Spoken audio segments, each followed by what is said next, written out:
Grace in Mandarin.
What's happening? It's the New York Hardcore Chronicles Live, episode 426. What's up? Good to see everybody around the world. Right? Who was she? That was killer. Yeah, we're going to talk about that. That was Grace in Mandarin or Cantonese? Did she say Cantonese? We're going to ask our guest. You know, I got to ramp up my game. I got to learn Cantonese. I got to start singing. In Cantonese. Fuck English, such a boring language. Yes, gorgeous voice. Speaking of gorgeous voices. Hello, boys and girls. Hi, how you doing? I'm doing pretty crummy today, actually.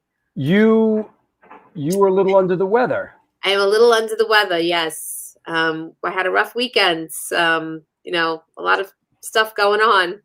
Because you were hanging out with... I was hanging out with Larry Kelly. And our co-host today is a longtime journalist, author, and musician. As a drummer, he's played in dozens of bands, including the Undead, Pig-Faced Broken Heroes, and his current project, Rise, Reign, Revolt. He got his start in the music business as a promoter for the Misfits, and as an author, he's written several books, including one that's featured in the Rock and Roll Hall of Fame Library and Archives. Please welcome, joining us from the Live Free or Die state of New Hampshire, my friend and yours, who probably got Lori sick, Joe Augustin. No. Really got me sick. Yes. No, I think this was Larry Kelly's fault. We went to Bridge 9 on Saturday, and we were both feeling ill. Yeah, there's Larry. I got a little sick too. Dude. You got everyone sick, bro. I only hugged 3 people. Lori, Larry, and Dave Tree. So one of yous. We're all sick. You know, thanks for reminding me. By the way, I'm going out this weekend. I'm going to be at the Chiller Theater Con. We're playing a big show in Philly. If you see me in public, don't speak to me. Don't come near me. Don't look at me. You can watch the band from across the room. Don't interact with me. Do not breathe on me. Yeah. This is like the next step from COVID-19. This is Bridge 9 virus. This is the Bridge 9 virus, right? This is the Bridge 9 virus. We all have it now. How was the Meat Locker show? It was great. that Meat Locker show we played was fantastic. It was an incredible amount of young people, and they went bananas. Awesome. They were into it. Lori, what's going on? I know you're involved. What is happening with this event? So yes, this is the Loud Women Festival coming May 16th to Brooklyn at the Main Drag. This is put on by a group called Loud Women from the UK, founded by Cassie, who is in Doris, and they're going to be playing there. And their mission is to bring women and diverse lineups to our stages. They normally have their shows over in London, but they are branching out across the globe. And this is their second year in New York City. It's going to be a really fun day out. They've got a great lineup. And then afterwards, the after party is going to be thrown by our friend Cindy Halfrat. So DJ Cindy is going to be spinning some amazing tunes for the after party there. So, yep, there she is. And you can find out more about the fest at Loud Women on IG. We're also going to be featuring some of the bands on Women of the Pit. And Cindy will be playing some tracks on her show, Fresh Cuts, on Sojourn Radio. So we're just all teaming up together to promote this festival for them. Right on. Yeah. Yeah. Good. How was the art show at Bridge 9 last weekend? The art show was fun. Yeah, it was a lot of fun. Joel, would you agree? Yeah, I always love going there. Yep. Definitely worth catching the plague. They had some great artists there, and of course it was Record Store Day, so there was some a fun crowd coming through. They also had some vegan bakers. I think it's the Pixie Bakery was there with their vegan treats up in Beverly. Absolutely delicious. They make these vegan Pop-Tarts that are out of this world. Vegan Pop-Tarts. I had 2 of them. I'm kind of feeling that vegan Pop-Tarts. I'm not mad at vegan Pop-Tarts. Yeah. I remember that was a beef back in the day, like because Pop-Tarts weren't vegan, and there was egg in it or whatever. And it was like, those have have egg in it. I remember there was actually a gripe going on when I was in Antidote, because there was 2 vegans and 2 non-vegans, and the non-vegans were eating the Pop-Tarts that had dairy products in it. Oh my gosh, yeah. So it probably wasn't real. It's probably fake. Yeah, well, everything's fake. Crowded, whatever, processed, But Pop-Tarts are probably totally fake. So's Oreo cookies and I mean that shit is nasty, man. Yeah. So historic weekend for New York hardcore. Anyone going to Brooklyn this weekend? Yeah, the Straight Ahead reunion shows. It's right on the 20th. Well, like I said, we're playing Creep Fest down in Philly on Saturday, and then the day after, I am moderating this book event at Generation Records with a couple of authors, and then from there, I am going to see the whole Straight Ahead, Youth of Today, Gorilla Biscuits, etc., etc. Yeah, I'm going the first night on the 25th. Yeah, a bunch of us will be there. It'll be a fun week. And listen, you can speak to, I'm not sure if you could speak to me directly at these events, but no, you know what it is? On anybody. It's like when I worked on the Madonna video years ago. They said, "Listen, nobody make eye contact with Madonna." So it's like, it's like this weird thing. Like when somebody says, "Nobody make eye," it's like all that was going through my head is like, I can't wait to make eye contact with her. Who's that weird kid over there? Like, don't make eye contact with me. So listen, don't make eye contact with me if you see me this weekend. If you need to interact with me, write it on a small index card and just fling it across the room at you. Yeah. A little paper airplane and just send it across the room. Just keep. Yeah, that's one of the books, the Descends book. Yeah, author Howard Wolfing, Shauna Kenny has got the Live at the Safari Club, and Mike Bullshit has his Bullshit monthly fanzine. So, yeah. all that going down. So, all right, Pabst Blue Ribbon. Is that a statement? What is that directed at? Pabst Blue Ribbon. Are you just shouting out Pabst Blue Ribbon? All right. I guess so. So I also want to thank you for, look, I got my record. Oh, what do you got there? Beautiful red vinyl, and it's got like this, you're not going to be able to see it, but it's got this beautiful kind of like smoky type effect in it. And it also has sparkles, which I was totally so happy about. Little glitter speckles. Right on. There's the so nice. There's the QR code. Absolutely. Pick one of these up. Yeah, pick one of these up. They're going fast, and they really did some nice packaging on it. Yeah, we're not. Who took the cover photo? Actually, the cover photo of this was taken by a German photographer by the name of Tristan. What's his name? Helmut Koch took the cover of our new record, and so there you go. It's got a nice insert too. Yeah. The lyrics. Nice. Yes, the lyric sheet. Learn all the lyrics. Learn the lyrics so you could come to our show and shout them out and get the mic put in your face. Right. Yeah. Right. And then make everybody in the band sick. I used to wonder, like, why do I get sick every time we play? And then I'm like, oh, okay. Because by the time I use the mic, 300 gorillas have their fucking mouth on the mic. That's 300 right. New York hardcore Neanderthals are like, blah, blah, blah, blah. I'm like, ah. So I bought my own mic. Yeah. People are just essentially just giant flesh bags of viruses. The older I get, the more I see that Michael Jackson and his fear of germs isn't too far-fetched. Yep. Howie Mandel as well, right? Howie Mandel, that's big right. Germaphobe. All right. Yeah. All right, Lori. Well, thanks. Okay. Good luck, Joel. I'm praying for your voice. We'll see you in a bit. Okay. Take care. All right. There you go. That's right. This is the New York Hardcore Chronicles Live, and we are sponsored by DTFM Vinyl Distro, Generation Records, Women of the Pit,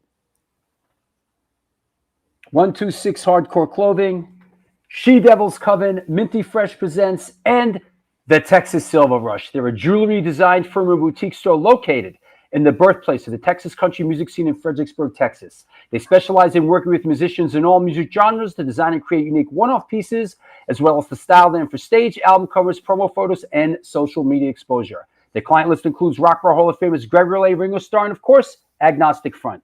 Information and online sales are being taken at their Facebook and Instagram pages, and of course, www.thetexassilverrush.com. That said, let's clear the deck and let's bring our guest on. Here we go. Buckle up, kids. Today's guest is an American guitarist, songwriter, and composer hailing from Syracuse, New York. He's released more than 50 albums to date as a solo artist or band leader in a variety of genres, and is known for his work with Gods and Monsters, Jeff Buckley, Joan Osborne, Richard Barone, Capt and Beefheart, and many, many others. Please welcome, coming at us from the greatest city in the world, New York City, Mr. Gary Lucas. Hey, man. Hey, I think I'm on now. But Yeah, I can't hear anything, guys. You can't hear anything? Oh, boy. No audio. Great. No audio coming on your end. Did you turn it up? Everything is all the way up here. Okay. Let me kick you out and then sign back on. When you started the show, it flipped. I'm going to kick you off and then come back on. Oh boy, this could be a big challenge today, huh? This is going to be an avant-garde edition of the New York Hardcore Chronicles. Here we go. Listen, the moral of the story is probably should have done a tech check last night. But we'll wait for him. We'll sort it out. It usually sorts out. Hey, can you hear us? Now, yes. There he Had to is. reboot. Yeah. Okay. When in doubt, reboot. How you doing, Gary? I'm doing good. It's been hectic. There's a lot of activity going on. You know, when it rains, it pours. So the Yeah. month of May coming up is like pretty filled with gigs. I'm taking Gods and Monsters, which is a power trio at this point, Mm-hmm. to Japan on May 5th for I 3 shows. Yeah, I have that right here. You got that? Yeah, and then I'm coming back to do a show with Feifei Yang. You played that clip of us. Mm-hmm. There you go. Yeah. Yeah, we're playing in Tokyo, Osaka, and Fukuoka. It's Ernie Brooks on bass from the Modern Lovers, the original Modern Lovers with Jonathan Richman. Sure. And Calvin Weston, who was part of the Lounge Lizards, and James Blood Almer, Ornette Coleman, Primetime.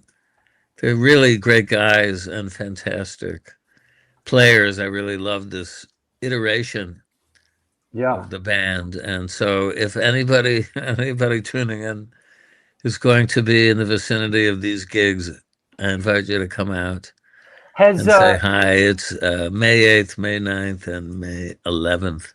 has Japan been a frequent kind of destination for No, you? no. So I'm glad to be going back there. I did a 3-week residency in a club, 1996 in Tokyo, and I loved it. And for whatever reason, that was a solo gig, though I put together Gods and Monsters East. There's some the recordings of that on SoundCloud of some of the shows, Mm-hmm. or some cuts. But I was unable to really get a rebooking until this time. And I think, I was persistent about it. Mm-hmm. And perhaps it's those two guys have both toured over there. I think Ernie was with Elliot Murphy back in the 80s with the same promoter, Hiroshi Osada. He's got an agency called Tom's Cabin, who brought quite a few New York-based artists and American artists to Japan. Calvin toured over there with, I think, both the Lounge Lizards and Blood Almer.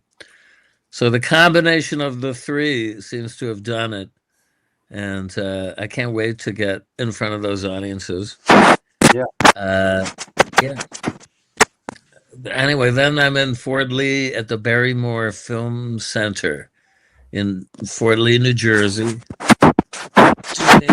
a live soundtrack to a great silent film, a Chinese silent film, 1934, called The Goddess. Mm. And then Feifei Yang and I are going to do The Edge of Heaven, selections from my albums, The Edge of Heaven. I've got a volume 1 and 2 out now, and there will be a volume 3 at the end of this year. Aren't you going down to Australia as well? Yes, at the end of the month, I'm heading down under. I played there about 5-6 times. And this time I'm with Katie Noonan, who is a great Australian artist and a big Jeff Buckley fanatic. And she's classically trained singer. So we're doing a bunch of, 3 listed shows, but I've got also master classes during the time, I think, in 3 or 4 universities, talking about many different subjects related to the guitar. And I think, I wasn't really able to list them on the poster because of restrictions, but if people are interested, they can write me at Gary@GaryLucas.com. They'll track you down. Hey, let's bounce the ball back and forth a little bit. How did you come up? Did you grow up in a musical household? How did music come into your life? I think that I was always fascinated by music. Lucky for me, my parents, both of them, were lovers of Broadway musicals. Funnily enough, back in the 50s, my earliest memories were of hearing these show tunes, and also at the same time, I was fascinated with top 40 radio, And I would spend hours every afternoon listening to AM radio. What were the hits of the day? Beginning when probably before I could write my name Wow. and was in nursery school, I was listening to that radio, soaking it all up. Did you grow up in Syracuse? Yeah. Orange Both Man. my parents, well, my mom was from Auburn, New York, and my father was Scranton, Pennsylvania. Mm. But they met, I think, on a date. He went to Syracuse University and decided to settle there and raise a family. Then they got married. And yeah, growing up, I was like most kids, clueless as far as like what a direction was going to be in my life. Although used to, love to imagine myself as a musician. And then one day when I was 9, my father came along and said, "How'd you like to play a musical instrument? What about the guitar?" And I was like, "Gee, Dad, okay, it sounds like a reasonable idea." So he got a practice guitar, and they rented it, but it was one of the crappiest guitars. The strings were about an inch off the fretboard. Was that acoustic And or I was electric? tearing up my little fingers, and I hated playing. I'd rather be out playing football with my friends and do kid stuff like that. So I gave it up after 5-6 months. But lucky for me, they came back from a trip to Spain with a very beautiful nylon string guitar, which made all the difference. It made a world of difference because I could really start to play without feeling I was like slicing up my fingertips. And there was something about the tone of this guitar that moved me to get deeper and deeper into guitar. And that's how I progressed, and the usual route. The first things I wanted to play were like pop tunes of the day. I had a little combo in elementary school, and I can tell you the repertoire was basically, an Al Hurt number. You guys probably don't remember this, called Java. Was a pop hit. These are the days of pop instrumental hits. A Swingin' Safari by Bert Kempfert, which became the theme to the Match Game, if you remember that game show. Sure. The theme to Peter Gunn, we did. That was like the bluesiest thing in our repertoire. And some others. And it was all instrumental, and we played school assemblies. And by the time I hit the 7th grade, it was the British invasion that really started to crank up. And everybody and their brother were like wanting to, emulate the Beatles. And I begged my dad for an electric guitar. And he produced a Stratocaster in that year. Actually, this is actually 65. Well, it took, in 1965, things were already like heated up. But I love that guitar.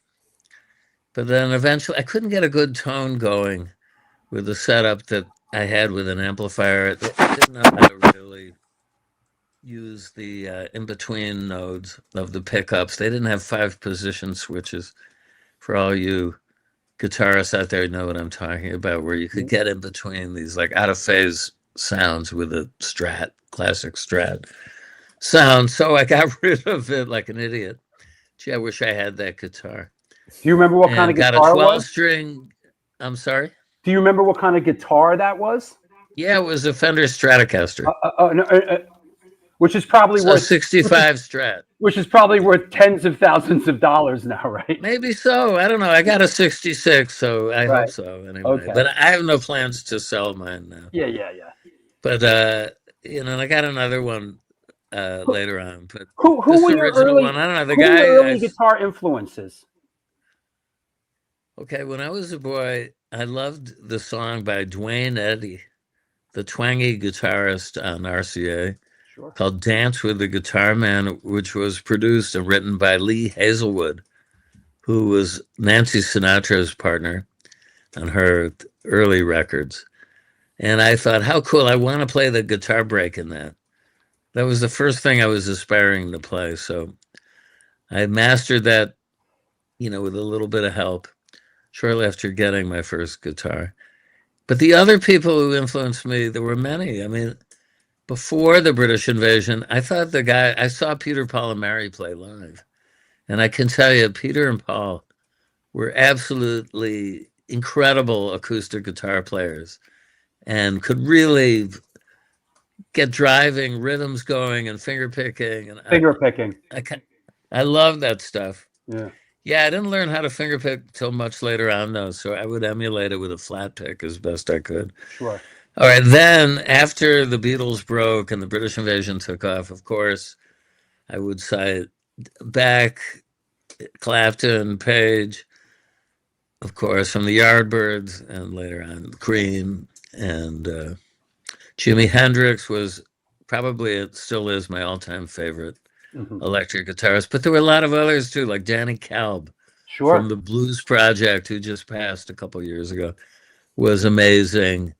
I could cite you 50 to 100 guitarists I love. Then also Peter Green, you know. Oh, Peter Green, yeah. Now we're talking. From Fleetwood Mac, this guy. Yeah. Peter Green and his and that Les Paul. Yeah. Then as psychedelia really took over, and I became very enamored of the original Pink Floyd with Syd Barrett. Oh, yeah. Amazing guitar player, and the effects he could get with this Benson Echo Rec device had a big influence on me. And so many. I mean, you know, I'm leaving out the country blues artists. I love Son House, Skip James, Robert Johnson, of course. The electric guys, Hubert Sumlin, Otis Rush, all fantastic. You know, I had a head full of guitarists until I got to the point where I was like, I don't need to hear anymore. Other guitarists, I think I've got enough influences, you know, and I want to get my own sound going, really, which is probably, in a way, an amalgam of everything I just described. But I left out those British guitarists like Bert Jansch, John Renbourn, Davy Graham. Hey, I want to say for those out there, Gary mentioned Syd Barrett and that Pink Floyd record. That's Piper at the Gates of Dawn. And, yes. A lot of people, this is sort of, I don't want to say a forgotten Pink Floyd record, but this is the first Pink Floyd record.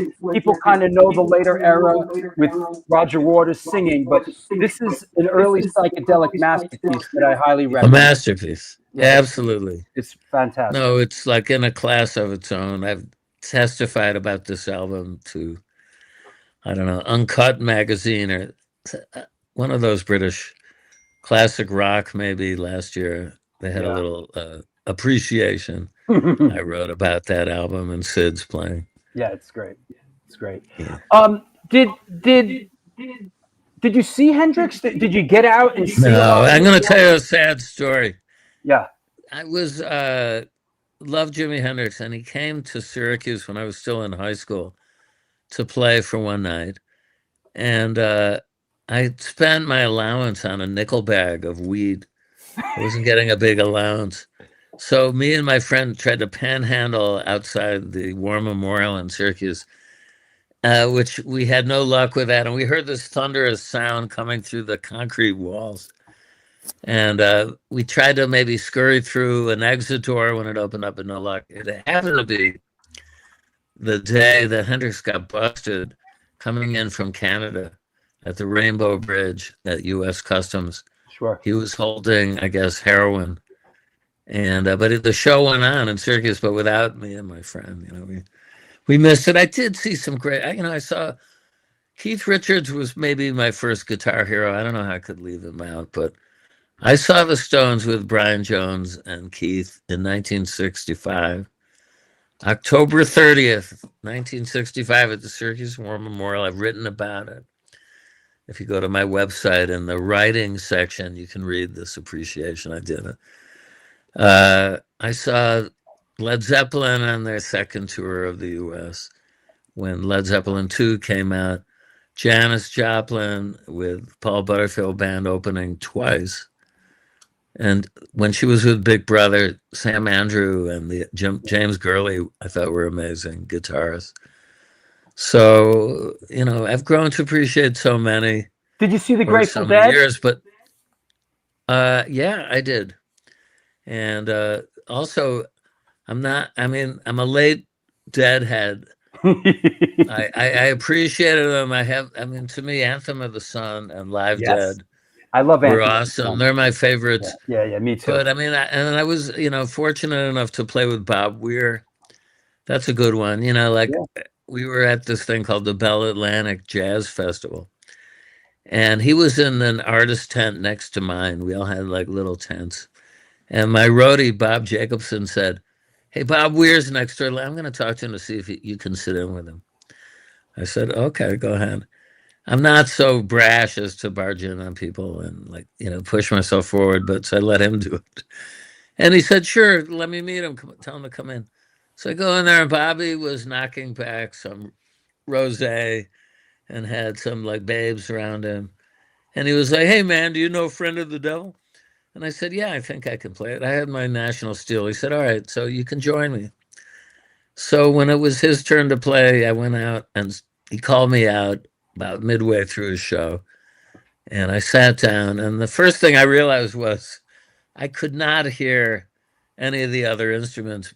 Why? Because they were all using in-ear monitors, Ooh. whereby they were getting a feed from the Yeah. board of like the ideal sound that they were playing to. And I hadn't been equipped with these in-ear monitors. So I heard just like a lot of plinkety plunkety, dead strings being struck next to me and keyboards being pressed upon, but no sound coming out that I could hear from where I sat on the stage. So I just leaned in and tried to figure out what key they were in, first of all, and got through that first number fine.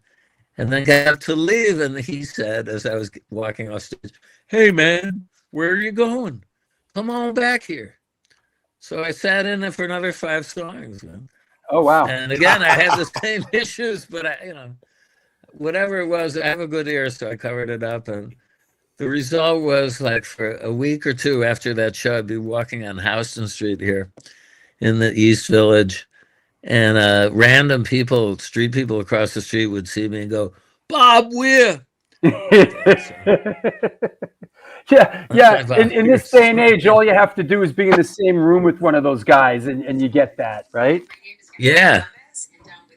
So Caroline, please. Yeah. You went to Yale, didn't you? I did. Don't hold it against me. But you Yeah. in New Haven. What did you study at Yale?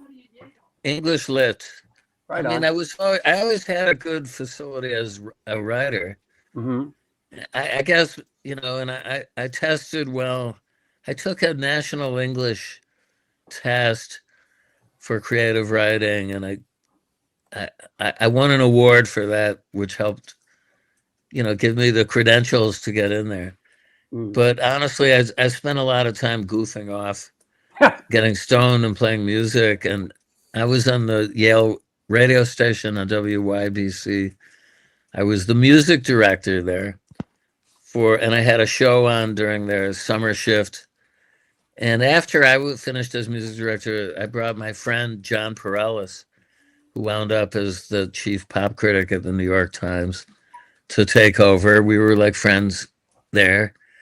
And, it was like, I was not very academically oriented while I was going, but I got through it all right. What I really loved doing was playing. And, I was able to acquire another Stratocaster, a replacement for the first one that I foolishly sold back in the day. There were a couple of kind of questionable guys who were running, or possibly were hot guitars, I can't prove it or anything, under the name Guitars Unlimited. Mm-hmm. And they sold me the 64 Strat for $100. And also a Firebird, a Gibson Firebird, I think for $200 from '66. So I still have the Firebird. The other one I lost tragically in a train years later, coming back from New Haven. But I have insurance on all my instruments at this point, and thank God for that. If anybody out there is listening and is like doing this, even semi-professionally, and you're very attached to your instrument, you should look into getting musical instrument insurance. a good company to check out is called Music Pro, one word. They have very reasonable rates, and they pay off as Yeah. long as you can prove that they haven't turned up somewhere, or Right. That makes you sense. you kidnapped your own guitar or something like. Hey, Joel, do you have anything for Gary at this juncture? Well, serendipitously, when you were DJing at Yale, you had a show called Sounds of England, Yes. but you were breaking your own rules because you were playing two artists in particular from the US, Captain Beefheart and Tim Buckley. So I always found it very interesting that that was many, many years before Captain and, of course, Tim's son went into your life. Yeah, it was. I mean, it was. The fact is, I've always sort of stayed true to my taste in music, and I loved Tim Buckley, and I loved Beefheart, but at this point, the idea of like playing with any of these people was just sort of a pipe dream, literally. But what happened was, I mean, in the case of Beefheart, I made a point. I saw his very first show in New York, which was at a little club on the Upper West Side here called Ungano's I lived on Central across the Park street West. for 11 years. Oh, all right. So On 70th, it was 70th Street between Yeah. like Amsterdam and West End. And when I lived Right. there, it was Cafe Luxembourg. It was a high-end restaurant. Only until recently, I did not know that was that legendary club that I think the Doors played there. A lot of people Yeah. came through that place. A lot of people came through there, and I it changed my life. I drove down. It was January of 1971. He did, I think, 2 nights at Ungano's, and I caught the first night, and I went down with a bunch of friends, and it changed my life. I saw the show, and I said, if I ever do anything in music, I want to play with this guy. Wow. I told everybody that. It was the most impressive, and this is, I'd seen Mahavishnu Orchestra with McLaughlin and Billy Cobham and those guys. Amazing. And I'd seen, as I mentioned, the Stones and some excellent groups, growing up. But this to me was the complete epitome of musical genius. And the way this ensemble played together, it seemed very magical to me. I mean, there's just out. I recommend anybody for Record Store Day. They reissued the album "Lick My Decals Off, Baby," Great record. which came out at that time, and the playing on it. There's a second album of pretty much all the instrumentals without the voice of Beefheart. And if you hear how tight this ensemble was, they cut this up really quickly live in the studio, but they're playing just unbelievable passages in unison or in counterpoint with each other that are fiendishly difficult to play under any circumstances. And yet they were so well drilled and rehearsed as a band that they could execute this perfectly live. And that is what I wanted to be attached to, And also with Beefheart in there, they were all like bigger than life, like mythological figures on stage, with outlandish names, Rockhead Morton and Zoot Rollo, And to me, it was like a circus. It was with Don. It was the ringmaster, Don Van Vliet, as Beefheart. But these guys were just as heavy as Beefheart. I mean, the noise music, I should say. To some people, it sounds like noise, the most avant-garde stuff. But like I say, there's no improv coming from that band. The only improv is Don with his harmonica and sax. And the other stuff sounds like, wild improvisational escapades, but it's actually like modern classical music that they memorized. And every little stutter came, and pause and hiccup was predicated on Beefheart's models as he taught it to them. And, he had a way with getting musicians to stretch their technique, to really, near superhuman levels. And I know that I benefited from that under his guidance when I joined. But anyway, so I let walked me out ask of that you. show and I was sorry. Let me ask you, as a young person, a record that really deeply affected me in a lot of ways is Trout Mask Replica. Yeah. And it was, I never heard anything like it up until that point. Right. Could you give us a take on why, in your opinion, this record is really heralded as not just a great musical work, but overall it is looked upon as an incredible, great work of art, period? Yes.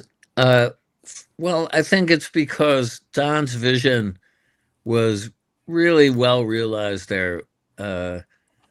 And it's very expansive, being 2 albums. And the band he had assembled to play on this album, they were living with him in a house in conditions that might be described as volunteered slavery.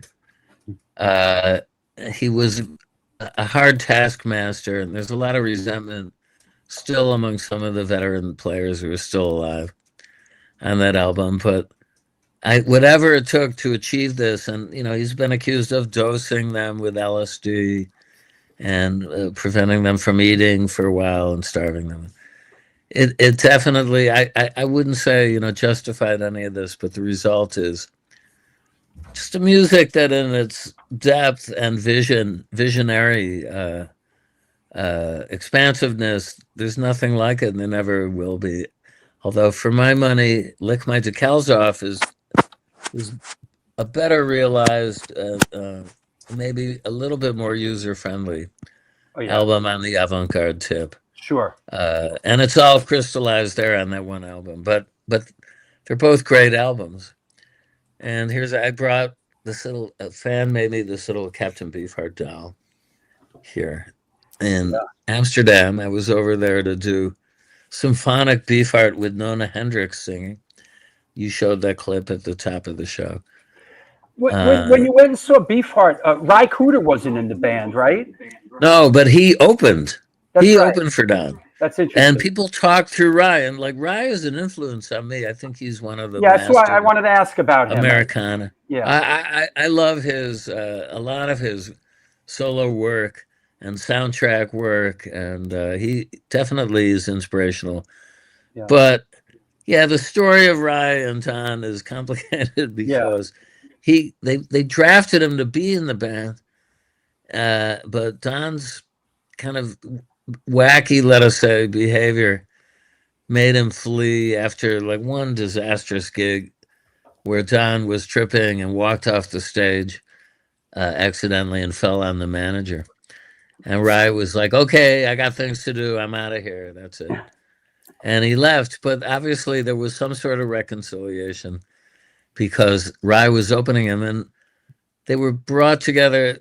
It was a Warner Brothers were doing an artist development thing by pairing the two of them for concerts. They were very much into the idea of breaking artists by getting them to play live and subsidizing that first tour of Beefheart. And Ry is on some of the shows. And Ry had an album out that came out around the same time as his first solo album. So I like him. And then there's a clip that he made. I mean, he disparaged Don in some interviews, but there is a clip that's up on YouTube now, even as a reel, where he gives him credit for coming up with his great idea of sort of combining free jazz, avant-garde jazz, basically, with blues, as and it's an impressive combination. But there's a lot more to Don than that, because his lyrics, for my money, are as good as anybody's. And Dylan included there. I think as a rock. And Ry Cooder played on Safe as Milk. Yeah, that's what I'm saying. They brought him in to do that record. It's a great record, man. A couple of tracks, and I love that record. Yeah. And then he did a couple, this disastrous gig at the Mount Tamalpais Music Festival, and walked off a stage. Well, Don walked off the stage, fell on his manager. And Ry just upped and quit and said, this is, I got things to do, people to see. I'm out of here. Bye. Right. And they brought in some other great people, to replace him. And actually, the lineup on Trout Mask of Bill Harkleroad, who was known as Zoot Horn Rollo, Yeah. Jeff Cotton, who was known as Antennae Jimmy Siemens. They're fantastic guitarists in their own right. And, definitely inspiration to me So, as players. Yeah. so how did you really end up playing with Don? And Okay. I know Yeah. you also ended up co-managing and eventually managing him, correct? Yes. Only under duress because no one else was going to touch him at that point or one. I think and I was doing it really out of just sheer admiration and out of a sense that he had been denied full recognition around the time of the punk era cranking up and new wave music or whatever they called it as being one of the progenitors. Mm-hmm. Because, to this day, Lenny Kaye will tell you that Safe as Milk album is one of the greatest albums of all time, Lenny doesn't care for what came after, but see, I love it all. Yeah. Even the so-called tragic band. So how I got in there, well, I met him, he came up to New Haven to play a show 1 year after I'd seen him in New York. And he was playing at Woolsey Hall on a bill with, you're not going to believe this, but a troupe of performing monkeys. I'm not kidding. Yeah, I don't know, a guy and his monkey. Oh, God. They preceded him. And it wasn't this is when Spotlight Kid came out. So he had really pared the band down to much more elemental bluesy sound, I guess. And he had Elliot Ingber from the Mothers, sure, and the Fraternity of Man in there, who he allowed to play some psychedelic guitar solos, which were among the best things about that group and that set. And but it was he didn't get a chance to do a sound check. I hung out with him though. I have an interview you can find on SoundCloud, conducted over the phone, I think 2 days before he came up to New Haven. And that's my first, and he was super friendly. And when he finished the concert, I got his phone number, maybe not then, but I made a point of going to see him every time I could when he would come near the East Coast. And I caught him in New York, at the Academy of Music, with Billy Joel opening, who he heckled. Oh, God. And yeah, his first appearance as the Piano Man. And he was playing solo, and then Beefheart, followed by the Jay Giles Band were the headliners. Oh. And I got his phone number somewhere along the line. And then I invited him up to Yale to be a judge at a film festival. They'd had Frank Zappa at this film festival a couple years earlier. And he wrote me a letter that was very nice because there was no internet, obviously. And, sure. But this touched me, so I started to ring him, and I stayed in touch. I know I had lost touch for about a year, and I was up in Syracuse, New York. Still, I'd come back from a few escapades in the city, and I was getting ready to go to the Far East. This is about 1975. And I was studying Mandarin Chinese because of going over there. I wanted to be able to speak the language. It was an import-export gig under the auspices of my dad and my uncle, who both had concerns in Asia, let us say, importing stuff. And so I just opened the paper one day and it said Frank Zappa at the Syracuse Memorial with special guest Capt and Beefheart. And I was really astonished. I said, how could this be? Because this was Don had been bad mouthing. This was the Bongo Fury sort of it moment, was the Bongo right? Fury tour. Yeah. But up to that point, anything I read concerning Frank and Don and their relation was negative on Don's part. He badmouthed him in the press, and then I thought, man, I have to go see this. So I went down there with a friend, and Don came out as Frank's guest on a few numbers, and he was quite good. He still had it. And when they were wrapping up, Don looked lost, and I went up to the stage and with my buddy, and I said, Don. And he turned around and he said, Gary. And he gave me a bear hug, and we had a reunion, which was great because I had not really seen him or talked to him for ages.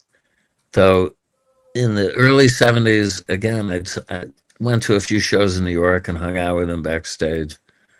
One at the, where was he playing? He used to like, he did a couple of shows. Academy Music?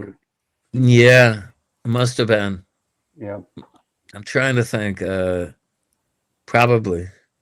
But anyway, so it's somewhere along the line, I got like his phone number. Mm-hmm. And anyway, I said, well, let's go out. He wanted to go out to eat. This is what happened. He was hungry. And so me and my friend Tom and Denny Wally, who I just met, Great slide player. Yeah. We went, I took them to a guy's barbecue, underground barbecue joint, which was in the heavy, like, black ghetto area of Syracuse. Mm. And he lived in a project, but he had a barbecue pit built up in the house he lived in by the projects on a back road. And Don was overjoyed. So it's like midnight and we're having spare ribs. And the guy had the secret sauce, and Don was like singing the blues. He just broke into song. So in the middle of this, I just said, Don, if you ever put a band back together again, I would love to audition for it. And he said, you play the guitar, man? Why didn't you tell me? And I said, well, I was kind of shy and I wasn't sure I could do it, but I've been studying your music for some years now, and I think I can do it. So I'd love a shot. And he said, all right, I'll tell you what, bring your guitar up to Boston. I'm going to play there with Frank again on Friday. And that's what I did. I took the Greyhound bus up there at the end of the week after hanging out all night with Don and going back to the hotel and meeting. He having his Napoleon Murphy Brock, wow. And he was putting curlers in his hair. Jerry curls. Like, a bunch of his musicians. That was a great band. That was Terry Bozzio, right? Napoleon Murphy Brock, Denny Wally, Don. And we gave Frank some ribs. Right. That I asked him how they were the next day. Who played bass in that band?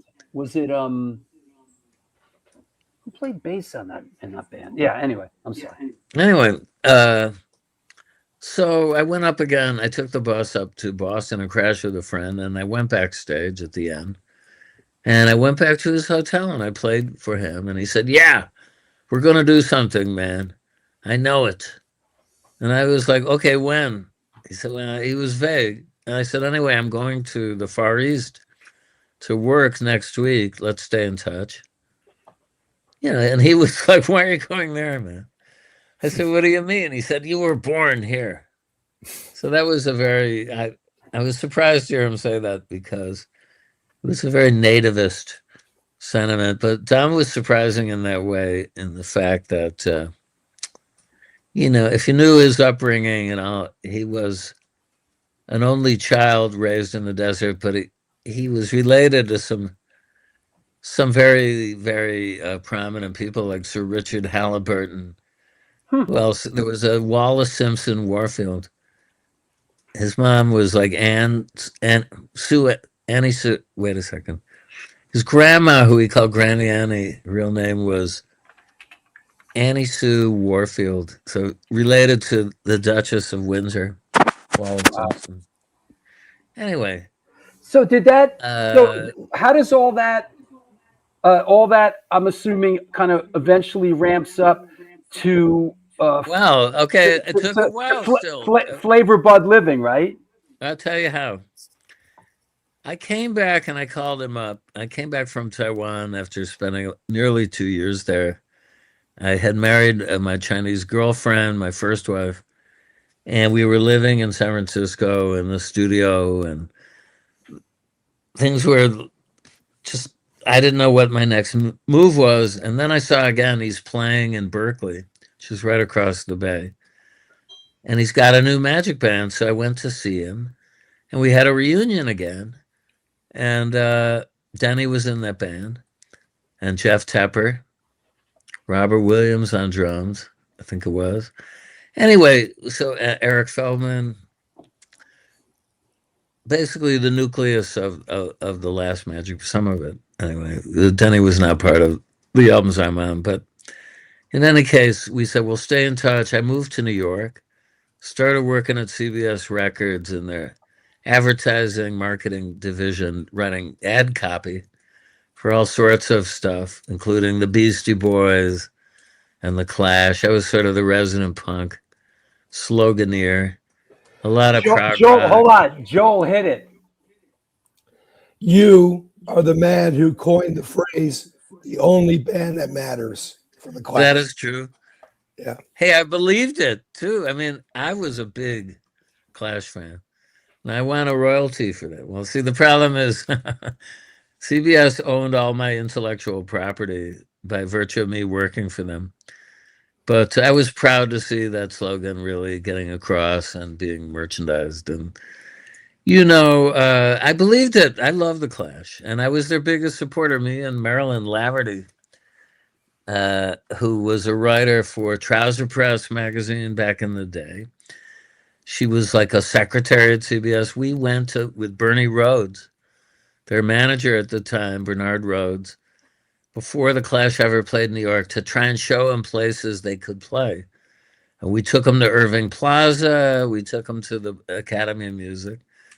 And they wound up playing the Academy of Music. But we went around with Bernie on that one day. And Marilyn is the now... infamous Bernie Rhodes. Oh, very infamous. He was the quite infamous Bernie obnoxious. Rhodes. Yeah. He was an obnoxious character, but yeah, I don't know, a little bit antagonistic, but I think that, for what it's worth, he pulled a lot of stuff together to kind of launch them in that political direction and give them that attitude. Yeah, there it is. people. You came up with this catchphrase, and people have it. Yes, on their I did. arms. And originally, listen, it started as the only English band that matters. There's a band from Trouser Press. And then we got rid of the English and subsequent stuff, and it became their catchphrase. And the fact is, I believed it up until the point I joined Beefheart, and then I said, "Wait, hang on, we're the only band that matters now." Yeah. So that is, that's. But I have a lot of affection for them, and I did hang out in later years. Let's see, after Bernie got the heave ho. They were being managed by Caroline Kuhn, who was Paul Simonin's girlfriend. And I knew of Caroline Kuhn because she went back to an organization called Release, which was involved in trying to get drug dealers and other riffraff released from jail for like draconian prison sentences for smoking a joint. And I saw Caroline and hung out with her. I toured in the UK 4 or 5 years ago, and she was lovely. And I said, I know you're not going to remember it, but we went over to your flat where you were living with Paul. And, he was... Anyway, but they brought Bernie back. She didn't last in there. And then they brought Bernie back, and he kind of alienated Mick Jones, and Topper was already far gone, so there was a split there. And then around Joe, he put together the band that comprised Cut the Crap, which is actually a pretty good swan song for the Clash. There's some really good songs Well, on there. it could have been. This is England, and It could have been. I think what killed it is he tried to take it in sort of a very non-live drum direction, and I think he kind of pulled the soul out of it. A lot of those songs are great. Oh my God, I'm going to run and get you one. I guess I didn't see them play, but it didn't last that long. But That's a Carolyn Coon photograph, by the way. This was taken by Carolyn Coon. Right. Yeah. So, to connect with these people later on was good. I've not seen Bernie in all those years, which is okay by me because they were having purges at CBS and I kept surviving him. And because he was so antagonistic, he said to me, "Next time you'll be the first one to go." That was Bernie, always winding up people. And was a wind-up artist, I had a brush with Malcolm McLaren years later and Lauren Hutton, like on my honeymoon. My wife, Caroline, who is English, stayed in the famous Portobello Hotel, which is where a lot of rock groups would hang out. It then became the Columbia Hotel. That was sort of the hangout. But I know it well. Yeah. And the Portobello had a room with a round bed, like Hugh Hefner's bed, which you can see on the cover. There was a band called Wide Boy Awake, sort of like a punk dance music fusion. Not many people remember. They had a single, Slang Teacher. Anyway, they're pictured on the sleeve on that round bed. So on our honeymoon, I booked the hotel. We got the room with the round bed and the Victorian bathtub and everything. And who was staying right next to us but Malcolm and Lauren Hutton? Because we saw him in the lobby, and it was like, oh my God. That's a couple right there, huh? In the morning, I remember waking up and taking a shower. And right through the cardboard thin walls, I heard Malcolm's distinctive voice saying, "Wake up, Lauren. This ain't Hollywood." Yeah. So I know they were an item for a while. But I never, I liked him alone. And actually, a singer I worked with on my Chinese project was involved in an aborted project of Malcolm's called the Rice Girls, which was his version of the Spice Girls. But it was going to be all Asian babes, Oh, God. Well, I think what he did I loved Bow Wow Wow. I thought that was great. I think he really, but that got up everybody's wick. Like, the girl must be underage or whatever. She looked, I think she was 15 in the first iteration of them. But I liked Annabella. I think his heart was in the right place, Malcolm, but there was no place in the world for him in Hollywood or wherever, Yeah, that is the first one. So that is what put me on the map as a guitarist. So let me ask you about Flavor Bud Living. Okay. On this, just so I understand, I've thought about it. What was this composition sort of given to you to play, or is this something? Yeah, let me explain. Yeah, I'll give you the whole backstory. Please. Previous to this excursion with Virgin, going back to the previous album, Shiny Beast, and then parentheses, Bat Chin Puller, he cut an album for Zappa with Frank as the nominal producer. I don't think he really did anything. Called Bat Chin Puller. Yeah, and it never came out because of a lawsuit with Herbie Cohn, Frank's manager. And the Universe, and anyway, Herbie and Frank had a parting of the ways, and Frank accused him of ripping him off. That the money that he thought was going into his straight, bizarre, and then discreet records label, which he'd set up, Herbie was dipping too liberally into to finance his own stuff. And that dragged on for years, and that prevented that album from coming out because the tapes were being held by Herbie. And then Herbie, after Frank kind of won the lawsuit, a guy named Bennett Glotzer became Frank's attorney and manager, who, if you know that Blood, Sweat, and Tears, Child is Father to the Man album, there's a song called House in the Country that in the middle there's a spoken word section, and it's like, something like somebody says, Glotzer, I thought about this for years. And it's a reference to Bennett because he was sort of a mover and shaker manager, guy in the music biz for a long time.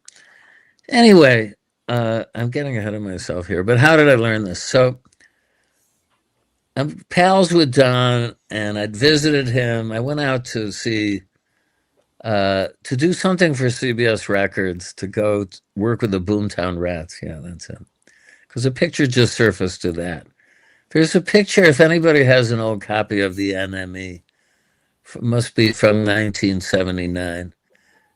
There's a picture of me, Geldof, and Beefheart, Don Van Vliet, sitting in the bleachers together. I'm unidentified. I had not put any music out under my name at this point. And but I brought them together, and it was a festival of heavy metal. Don't ask me why the Rats were there. But I was their guy writing their ads. And Geldof and I had worked on ads together in New York and London. And then in LA, we did some radio spots. So I told him I was friends with Don, and he said, "Oh, bring him. We're going to play at this festival in Hollywood in some stadium." So Don and I drove in Don's Volvo. And anyway, after that experience, Don said, "I'm going to give you some music. I'm going to do a new album as soon as I get clear of this entanglement." He'd signed a very disadvantageous contract with Warner's and Virgin at the same time for the same album. So he had to be extricated from his bad business procedure there. And eventually he wound up on Virgin 100%. So in the run-up, he said, "I'm going to send you a tape. I want you to learn this guitar instrumental." And the tape that he sent me was John French, drumbo, playing a very languid, slow version of Flavor Bud Living from the Bat Chain Puller album. That had never come out. He sent me the whole record, which is extraordinary, which has officially come out under Zappa's label without a cover proper, just very shoddy packaging. But it's out. Yeah. So he said, "I want you to do what French is playing there, but I want you to apply my exploding note theory to your performance." Okay. I said, "Well, what is that?" He said, "Just play it in a very, as if one note had no relation to the previous note." Okay. Like, sort of like bombs bursting in air. And he's much too slow, man. It sounds like, he's drowning in heavy syrup, man. So I sent him tapes of me. I learned it, which was not easy to figure the fingerings out. And I was getting pains from holding the guitar and stretching. But like I say, he would stretch your technique. That was the good part about working with Don. He'd make you do stuff that you wouldn't normally, you wouldn't put yourself through it to be able to achieve, whatever he had in mind. And I went out there and he coached me, how to play it. And I went back out there for the recording session. I nailed it, I think, in the first or second take at most, and then hung out with him the rest of the time. And then he came to New York to do listening sessions for that record, and I wound up joining him on many stages. Let me interrupt. Sorry. Okay. Around this time, teenager I am, growing up in New York City, I went to the Beacon Theater at the time. Yeah. I went to the Beacon and saw this show. I was like, holy shit, being a big Zappa and Beefheart fan as a young teenager, man, we got to go see Beefheart. We went, and I do have a memory of you coming out and playing that. Is that right? Yeah, I came out during the show, about midway through the show, and he would introduce me, and there's a recording of me playing it on that Grove Fins box. I contributed to the contents by giving him a live tape from my collection of that performance of the piece. Yeah. And I got a big uproar from the crowd when I finished. Awesome. Yeah, and thank you. And then I stayed on stage and we did Her Eyes Are a Blue Million Miles. Great song. And then I read a poem in the show. I had 3 spots in the show. I read either a poem called Untitled, which is on the back cover of Lick My Decals Off, Baby, or you know by the kindness of a dog the way a human should be. Is this Those that are- band? This is the band a year later out in the Mojave in Okay. 1982 I'm sorry. for Ice Cream for Crow out in Okay. the Mojave. We'll get to that. There's Cliff Martin. Well, anyway, could identify everybody if you want. Yeah. But yeah, so that gave me a taste. And then I did, the European tour as a chaperone, and I come out and I do those numbers. We did it at the venue, which was Richard Branson's club. We sold it out twice, and they put a 3rd show on. I did it in France and in Holland and Belgium, and then came back and did it again in New York, and I went out to San Francisco for the last show they did out at the old Waldorf and a place I forget, the Stone or something on Broadway. Yeah. Did a couple dates out there. Yeah. And that was a big thrill for me. I bet. There's a clip also you could see on YouTube of me playing that number in Paris on the chorus. The French say the chorus TV program hosted by Antoine Decaune, who was a major figure in French punk music, alternative music. We did the whole concert there, and it was great fun. And that's when I got a taste of playing on stage. I got really I love this. I'm kind of addicted to it. I want to do more. But he was reluctant to tour again. So then I split with my wife in that period, and I didn't hear from him for a while. There was a controversy with tour funds that, let's say, my wife was doing the accounting and noticed there was a whole chunk of money missing that hadn't been accounted for. And we wrote them a letter at Virgin, and they were like, "Oh yeah, that money. Okay, here, And they sent him another 7,000, just in case we had overlooked them. And then anyway, he was upset about that. He's mumbling English rip, but they still had him under contract to do another record. But I didn't hear from him. He, at the time I was splitting with my wife, he disappeared and changed his number, I think. And then one day he called me as if nothing had happened, and we caught up. And I was happy to hear from him. And then we would have these marathon phone conversations. I was on CBS's dime, they had a Watts line in my office, and I would spend at least an hour on the phone every day talking to him, scheming and talking about this and that. And he finally said, "Listen, I want you now as a full member of the band, and I want to do a new album. How do we do that?" And look, I realized that there was something going on. When that album came out in the U.S., it was at the tail end of a deal that Virgin had with Atlantic Records. And it got totally lost in the shuffle and under-promoted.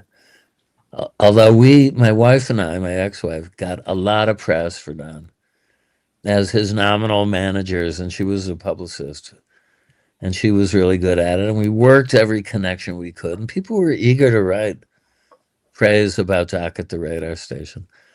So at the point where I'm talking to Don now, Virgin's deal had a new deal going with Epic Records. And I looked at their roster, and there's no mention of Beefheart. And I went up to Greg Geller, who is still a buddy, who was the VP of A&R at Epic, and had helped bring that deal in with Virgin. And I said, "Listen, I'm still working with Beefheart. I'm managing him.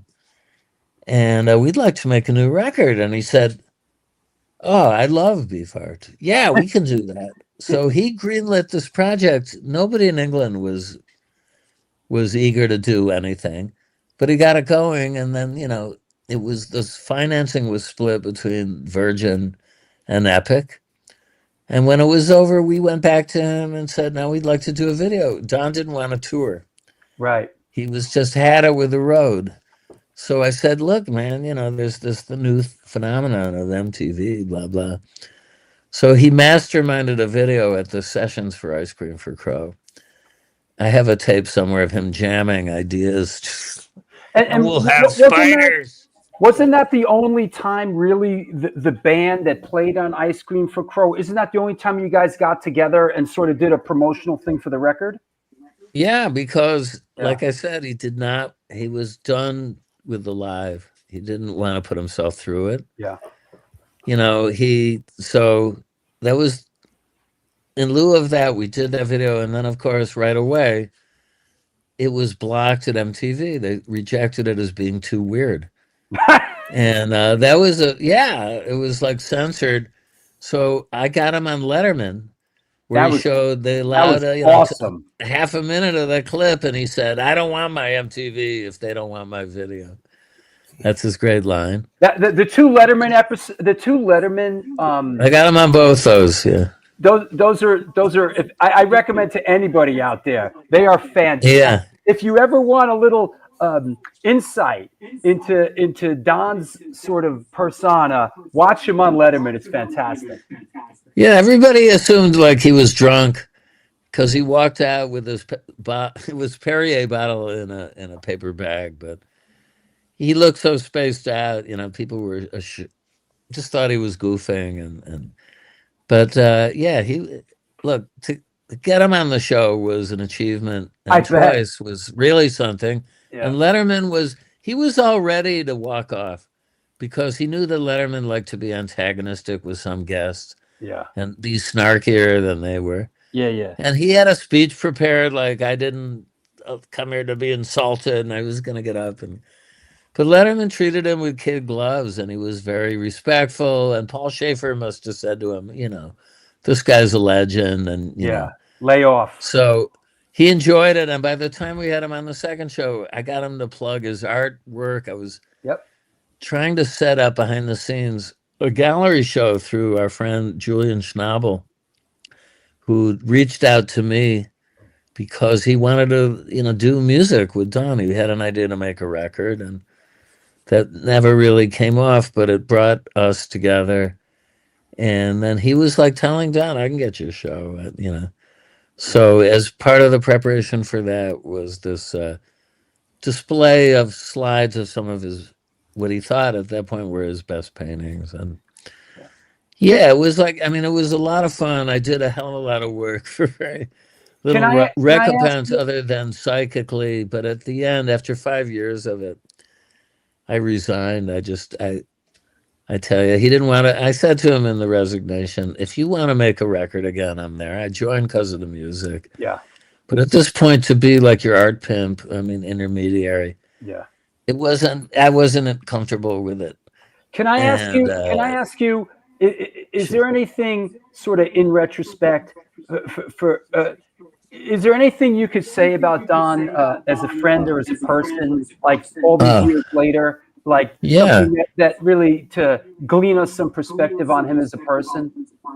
I think that he was certainly the most creative and unique figure I've ever met. And I've worked, in music, and also I have total respect for him as a poet and painter. Certainly, I think his imagery is as good as anybody's. And especially if you spend time with the lyrics, you'll see that once I showed the Trout Mask lyrics to Jerzy Kosinski, the guy who wrote what was his famous books? He was a very popular writer. The Painted Bird was Jerzy Kosinski. Yeah, Kosinski. Not that well known today, but a very popular avant-garde writer from Eastern. Let's see, Kosinski. There's a few that really stood out. He died though. I think it was a suicide. Yeah. Anyway. He looked at him, scanned him real fast, and he said, this man is a very sophisticated lyricist. So, people, I got him in a literary magazine that this book dealer friend of mine, Brad Morrow, who's also an author, published called Conjunctions, and he had some of his poems and drawings in there. He did the cover for them. So wherever I could, I was, playing up his qualities as a great avant-gardist. To me, okay, so what I think, he's one of the titans of arts, of all the arts of 20th century and beyond. And he should have more recognition as a person.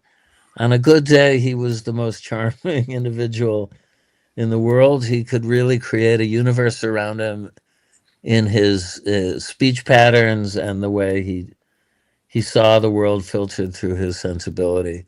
And he would let you in and share it, and you'd feel like you were the most important person in the world in that moment.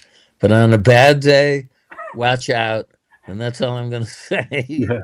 He was a handful, and I'll give him the last word here. Once he summed himself up by saying, man, I displace a lot of water. That's great. Hey, I need to take a sponsor break. I know, Gary. my wife is like, she needs to clean. What do you need to clean here? Look, Gary, I'm going to take a quick sponsor okay. break. I think I have to go here. Wait a second. Do you have to go? Well, we have a cleaning woman. I'll try and take this in the other room and see if I could still hear All right, you. I'm going to take a sponsor break real quick. So Okay. I'll see you in a minute. Good Lord. Easiest interview ever. Just let him talk. Right. He talks about all the good shit. Right. That's great. That was great. Let me do the sponsor thing, and we'll keep. I mean, we want to talk about Jeff Buckley. We want to talk about Gods and Monsters. We want to talk about what he's doing now. So I'll see you back here in a minute. Let's do a quick sponsor break, and we will continue with Gary Lucas. Since 1992, Generation Records has been a mainstay of the New York metropolitan area music scene.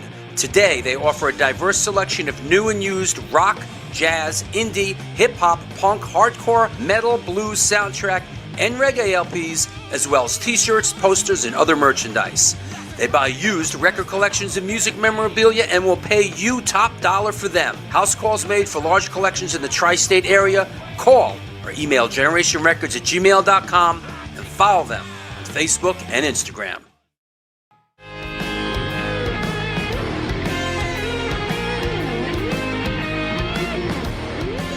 Will that be cash or in debt? Do you mean debit? Yes.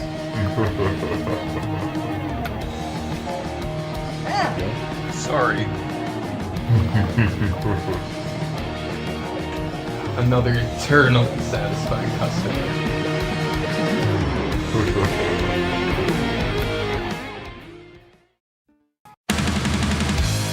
Yo, what's happening? I'm out here at one of our all-ages Sunday matinees on the Bowery. I hope that you are enjoying today's show. I just want to let you know that the New York Hardcore Chronicles Live needs your support.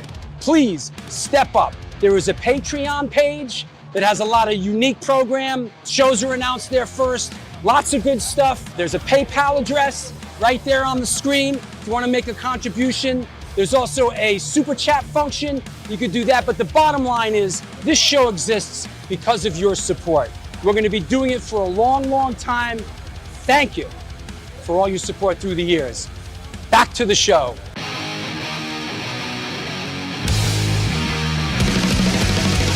Conditioned by indoctrination, conditioned by society.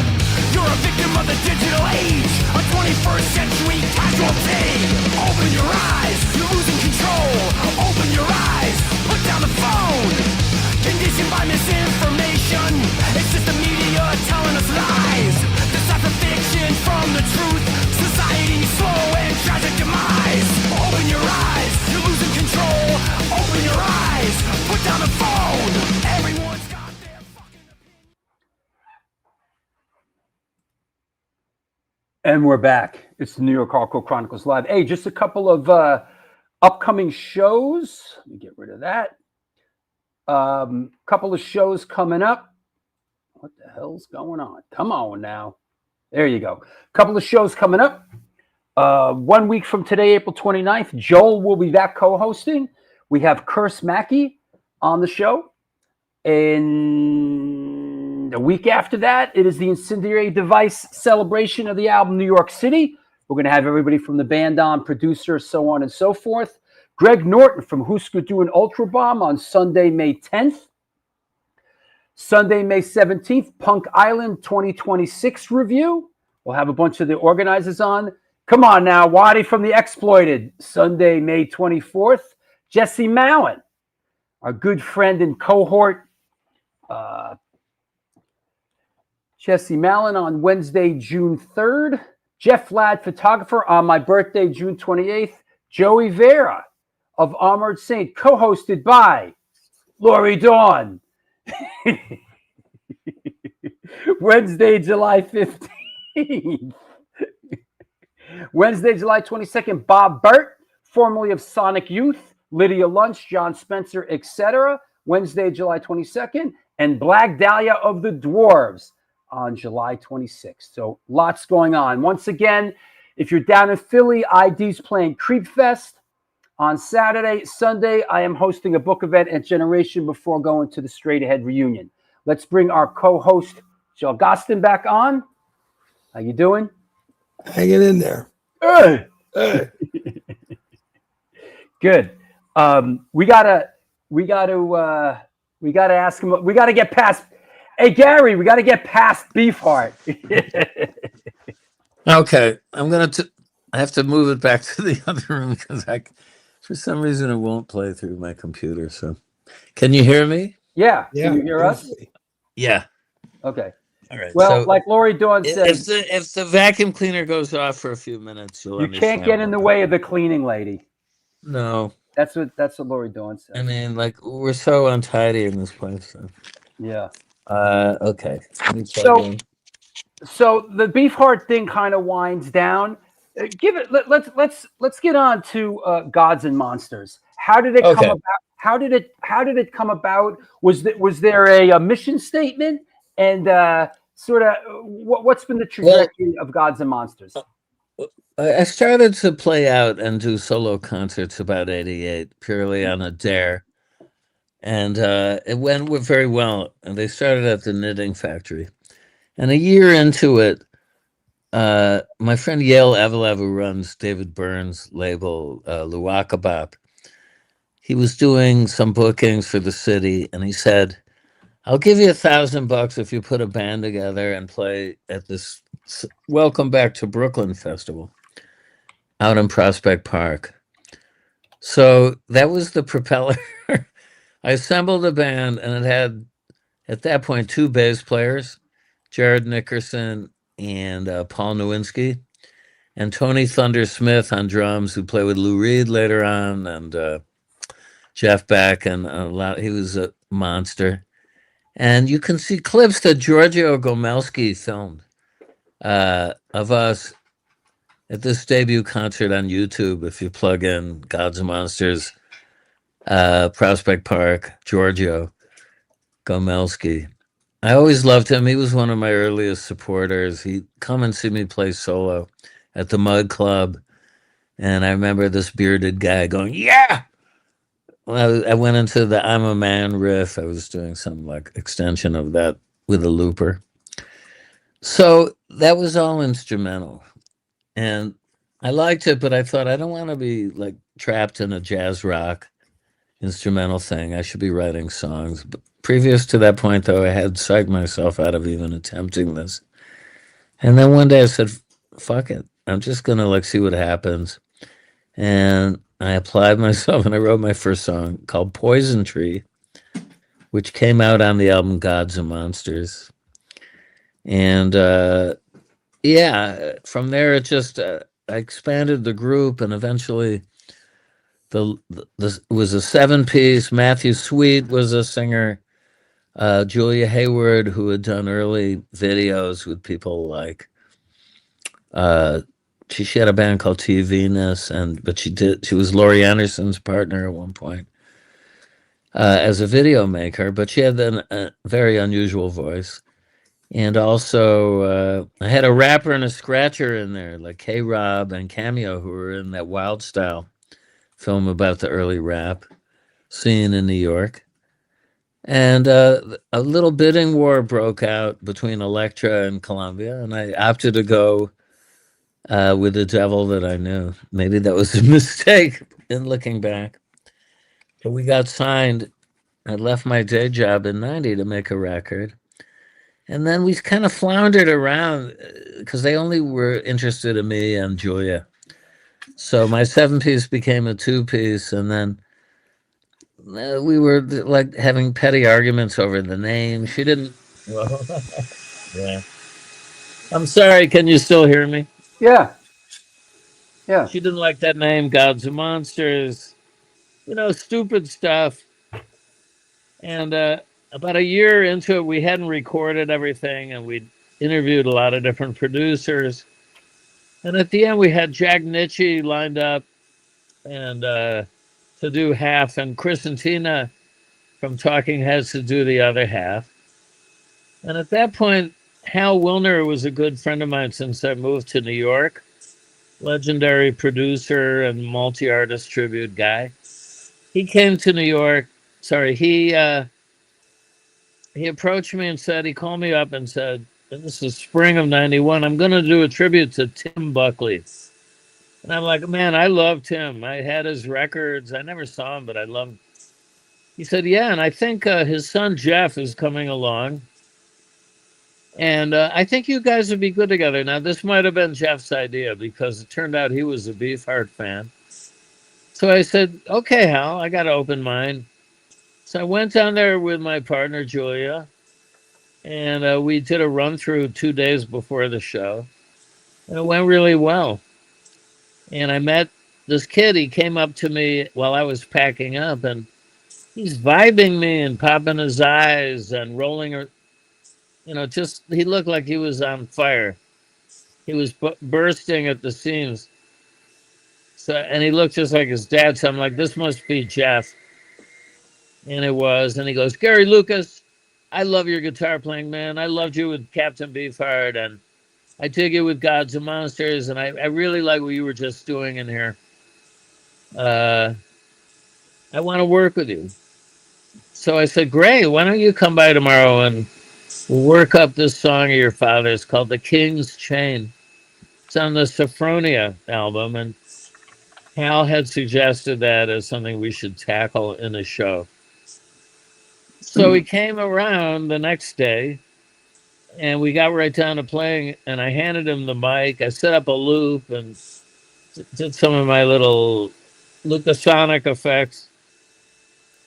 And I heard him open his mouth and sing, and I'm like, oh, my God. And we stopped, and I said, Jeff, man, you're a fucking star, man. Huh. That's awesome. And he was really sheepish. He said, you think? Really? I am? How old was he? He lacked a lot of confidence. How old was he? Was he in his early 20s? Wait, I can't hear you. Oh, it's okay. This is going to end any minute now. Yeah, I'll just keep going because I can't hear. Well, you can hear me. That's good. Go ahead. So we did the show, and it sounded great. And then I said, listen, let's go have lunch. I took him to the White Horse Tavern where I used to take Beefheart, which is my local. Now it's a gastropub. I don't go in there. But back then it was still this hard drinking, This is where Dylan Thomas passed out, before he croaked. So we were having a hamburger over the picnic tables. It's a beautiful day, spring of '91. And I said, Jeff, I got this band. We're making a record for Columbia, Gods and Monsters. And he's like, I love that name. So right away, I'm like, wow, okay. Because my partner hated it. And the first topic was like, who are your favorite artists and singers and songwriters? So right away, we agreed we loved the Smiths, the Doors, and Led Zepp. And I said, well, I want to do something that's kind of an amalgam of these sounds, and you'll be the singer in it. And he was enchanted with that idea. He said, "Yeah, I love that idea." So he came back with me, and we wrote our first song together. I had a thing I had instrumentally, and he jammed out. We just jammed for about 10 minutes on a thing that became Bluebird Blues, which I've just recorded a little version of with a great singer who's come to town recently to work with me, who's quite good, named John Ireland. So watch for that. I'm not sure when and where it's going to come out, but And we did a couple tracks this weekend that Mhm. were good. So anyway, I was really encouraged. Then we did the Oh, show oh, together, and that oh. was magic. Can you hear me? Can Wait you a hear second. me, Jeff? Hold No. on, because Okay. I can't hear you It's until she okay. Keep stops. going. Hi, We Brooke. did the show together at St. Anne's Church, and Richard Hell was in the artist list was pretty staggering. It was all doing Tim Buckley songs, and we were a hit. And I'm very psyched, and it was a lot of fun working with Jeff. So he went back to LA, but we were like, we're going to stay in touch because it's too good. We got to do more stuff together. Meanwhile, I was letting my deal, I was trying to see what was going to happen. And as part of the conversation, I went up there and said, I mean, a new A&R guy had come in, and for him, it was like a hot potato. I didn't sign this. And, I said, well, we'd like to get it out. And, I went on a tour anyway.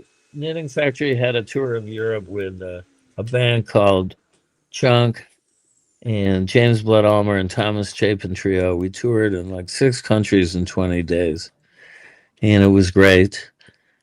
So when I came back, I called up to the A&R guy, and they put the junior guy on the phone. He wouldn't even take my call. This guy came on, and he said, well, Gary, I guess you probably heard we've decided to drop your whole project. And I'm like, what? You've dropped it? How can you do that? We have a written contract. And he said, and I'll never forget this, you can't afford to sue us. Which is right, you are. Maybe we can have lunch. Okay, goodbye, click. Wow. So my wife's freaking out next to me, and she's like, Gary, you got to get that day job back, because I'd left to make this record with this girl. And met Jeff along the way. You got to go back. We don't have health insurance. What are you doing? I said, no, I have talent, and if I go back and go crawling back for that job, no one will ever take me seriously in music, so I'm going to stick to my guns. And I have Jeff Buckley. I'm going to call him up. So I rang him up in LA, and he's living with his mom. There's not a lot going on. His demo he did that was known as the Babylon Dungeon Sessions was falling on deaf ears. Nobody was interested. So I told him what had happened, and he said, I'll be your singer. So I went to bed happy that night. Like, I got my secret weapon. Hey, isn't this what I wanted? Because at the end I was getting, I wish I had a guy in here doing this. I'm sorry. I mean, I've worked with many female vocalists. This situation was just fraught. I mean, she's a talented woman. I'm sorry it didn't work out, but it was like, there was too much going down with, anyway, difficulties in working on that. So I had to write some music. Now, okay, I got Jeff's cooperation. I need to come up with something. So I just started to pass my fingers over the guitar. And in the space of a week, I had 2 instrumentals that I titled Rise Up to Be and You Will, as placehold names, place marker names, just so I knew to call them. But they were meant to vibe up Jeff, like, rise up to be, you will become the singer of your dreams. Mm-hmm. It was like power of positive thinking. And you will move to New York and join my band. That's what I was thinking. So I snail mailed it to him. They didn't have an internet or MP3s or anything like that. He got the cassette, and then he called me a few days later and said, they're beautiful, man. Okay, I'm coming to New York in a couple of weeks with the Commitments touring band. He was playing bass in a band put together to promote that film. Yeah, I remember by that. Alan Parker. Yep. Funnily enough, about a band that gets together in Dublin. and stays together, becomes very popular in a week, and then breaks up. So it was like the story of my life in the music biz. And he jumped off the bus in August of that summer on a very steamy night, and he came over here, and he sat on the couch over there. I can't really gesture to show you right now, but he said, "Okay, you know that one you got called Rise Up to Be? Now it's called Grace." And Wow. he whipped out a notebook of which he had lyrics and doodles and song ideas and all of his like unconscious mind poured out into that book. It was an artist book without lines in it. It was like what painters would carry around, or people very creative blank pages.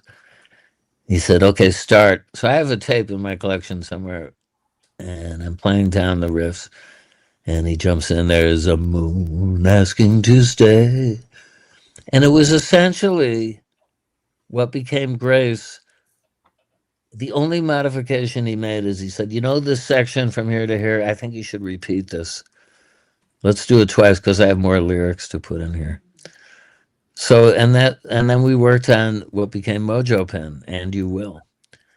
And I said, Jeff, I got to get this down. This is fucking hot. So I called up two guys who had been in the last version of Gods and Monsters. And it was a drummer named Tony Lewis, and my longtime bassist, Jared Michael Nickerson. And Jared was with the later on, and he also in the Black Rock Coalition. He's one of the lights, along with, all those bands. But he had a really good funk band called JJ Jumpers. So we went into Krypton Studios in the East Village, or actually more like Little Italy. And it was run by Murray Weinstock, a very nice guy, with an Irish recording engineer. And I went down with the band on a Saturday afternoon at like 1:00 and just tried to cobble together 2 workable band tracks. Strings kept breaking, but finally we got what we needed with no real overdubs at all, but just like something for Jeff to sing on. Then the band left, and Jeff showed up at 5:00, and he went out in the dark studio, and I sat there with Johnny Byrne, that was the name of the engineer, and he opened his mouth, and I didn't even listen. We had rehearsals like once before we went in to teach these guys the song, and Jeff sang with his back to us and mumbled.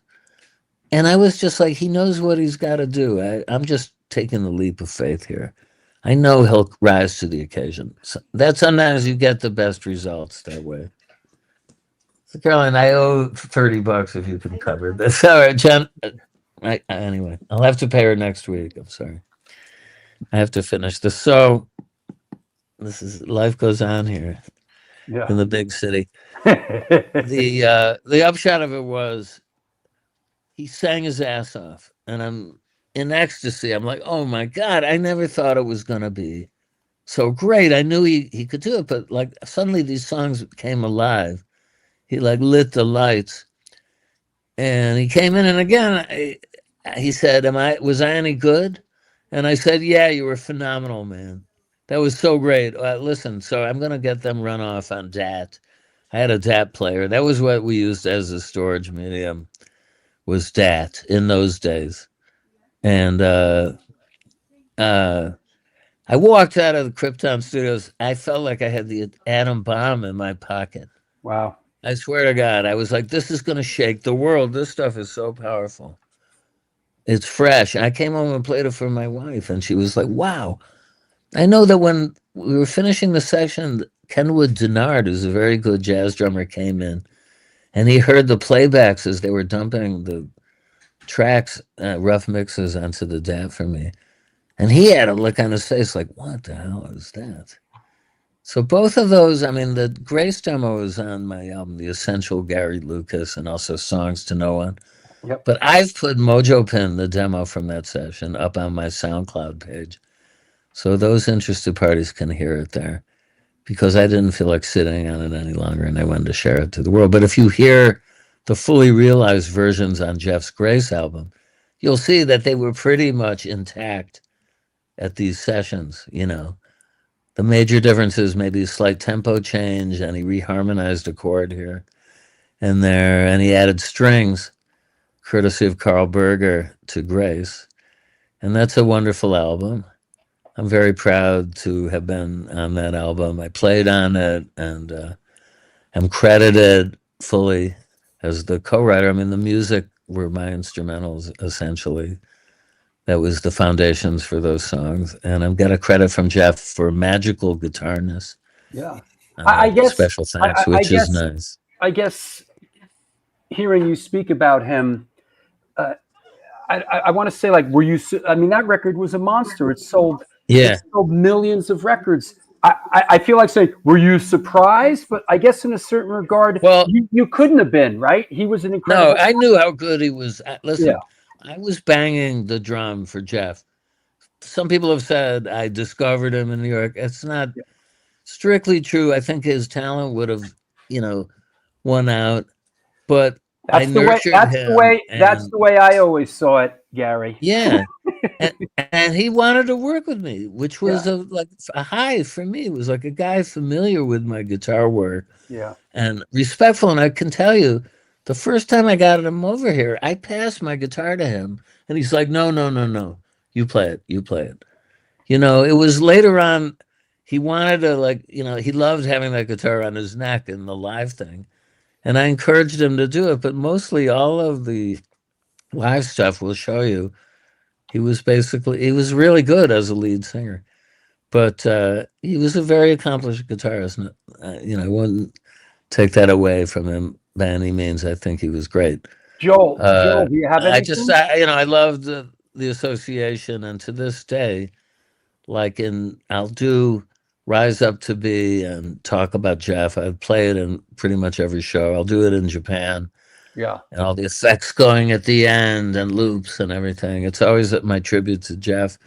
And then when I go to Australia at the end of the month with Katie Noonan, we're going to do Grace, of course. And in my master classes, I'll be talking up how I wrote, how that thing came to be, that song. I mean, I'm a big believer in collaboration because I had the beginnings of Mojo Pin, or a section of Grace already written before I met him, I can tell you.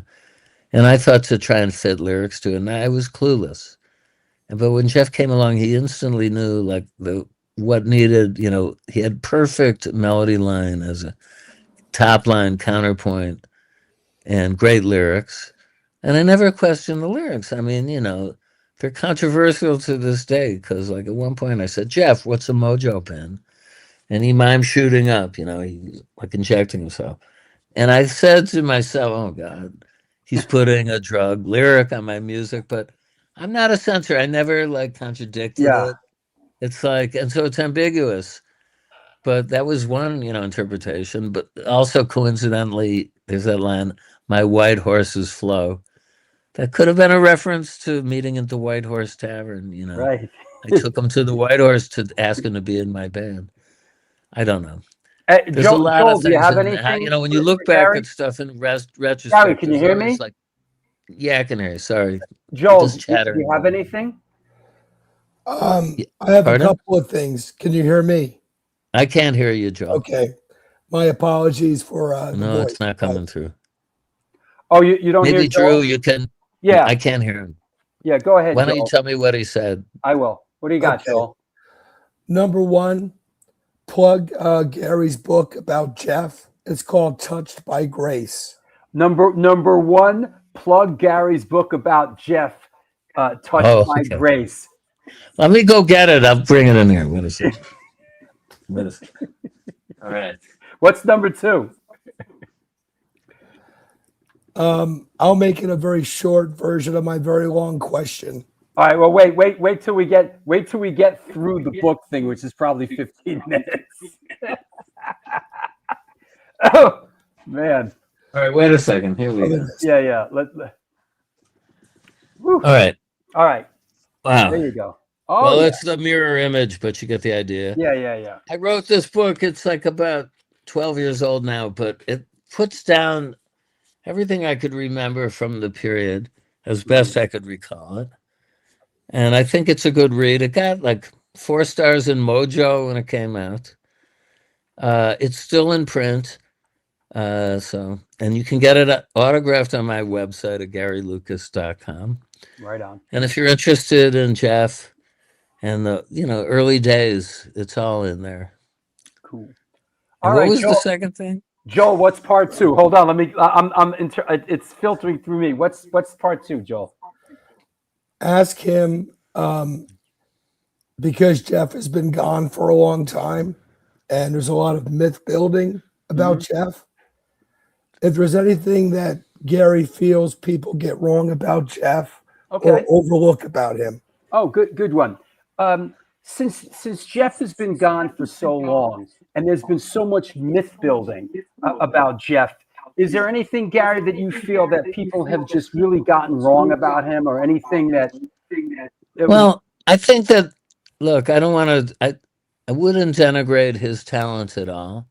I think that he's really one of the most outstanding musicians of our time, and I'm blessed to have worked with him and Don and Lou Reed and John Cale and all these great artists that I've collaborated with over the years. I think there was a side of Jeff that has never really been, fully explored, though it's touched on in a couple of books, where I just think it was difficult to him at certain times to communicate exactly, what was on his mind, or let's say he was driven, but everybody has their demons, Yeah. I found him up until a certain point in the relationship to be really easy to work with and fun. And then as we got closer we had to do a showcase. We had a development deal with a label called Imago. Sure. And he was under a lot of pressure with people whispering in his ear, you should be solo, you should get your own deal. He got a manager that actually, did this while we were preparing for that concert. And he refused to sign a partnership agreement. I should have seen the writing on the wall. But I was in denial, and I'd already had that first fiasco blow up at Columbia Records with the female vocalist. So it was a rough year for me. And then, we had a great concert, but you should read the book to find out. I don't want to emphasize the negative here. Suffice it to say that I think he was truly a special person, but like anybody, he was a guy, and he had his good days and bad days to get along with. I mean, if you look at it closely, I think you'll see some of these issues addressed in my book, but was done. I mean, I'm very proud of the work, and I'm touched that people are still touched by Grace, and I definitely continue to speak up on behalf of Jeff. Joel, is there something else? Is it not necessarily about Jeff? Okay. Switch gears a little. Tell Gary, we have a collaborator in common, the late Keith LeBlanc. Joel says we have a collaborator in common, the late Keith LeBlanc. Oh, I love Keith. What a great guy. One of my best buddies. Again, I can't believe he's gone. Another one. One of the greatest drummers in the world. Super sweet guy. He's on my early recordings. If you listen to my Gods and Monsters album, there's a track called King Strong that ends that record, which is a wild instrumental. And he did the drumming live and also drum programming. And it was one of my earliest forays into the studio, and he was a fantastic producer with Skip McDonald, who I think I think he's very sick, if I'm not mistaken. But I was like involved in a small indie label for a while called Upside Records, and I signed Adrian Sherwood and Tackhead, or what was then Fats Comet. They went under a variety of names, and Keith was integral. I hung out a lot at his loft on 14th Street. Once I brought the young Vin Diesel there, who was a protege of mine. His real name is Mark Sinclair. Is that And he right? wanted to be a rapper, a skinny little kid who lived in West Bath. Anyways, he had a little bit of a, anyway. He was hard to work with. I put him with Arthur Russell. It didn't work. You can read some of my stories on culturecatch.com, and also Please Kill Me. Yeah. I've written up some of my juiciest rock stories, but there's plenty more. I'd love to do another memoir if anybody's interested and has a real publishing company out there. Hey, let's take some questions from around the world, okay? Sure. Starting with Hideous Strength asks, what was it like working with Chris Cornell? Oh, loved Chris. Also a sweetheart.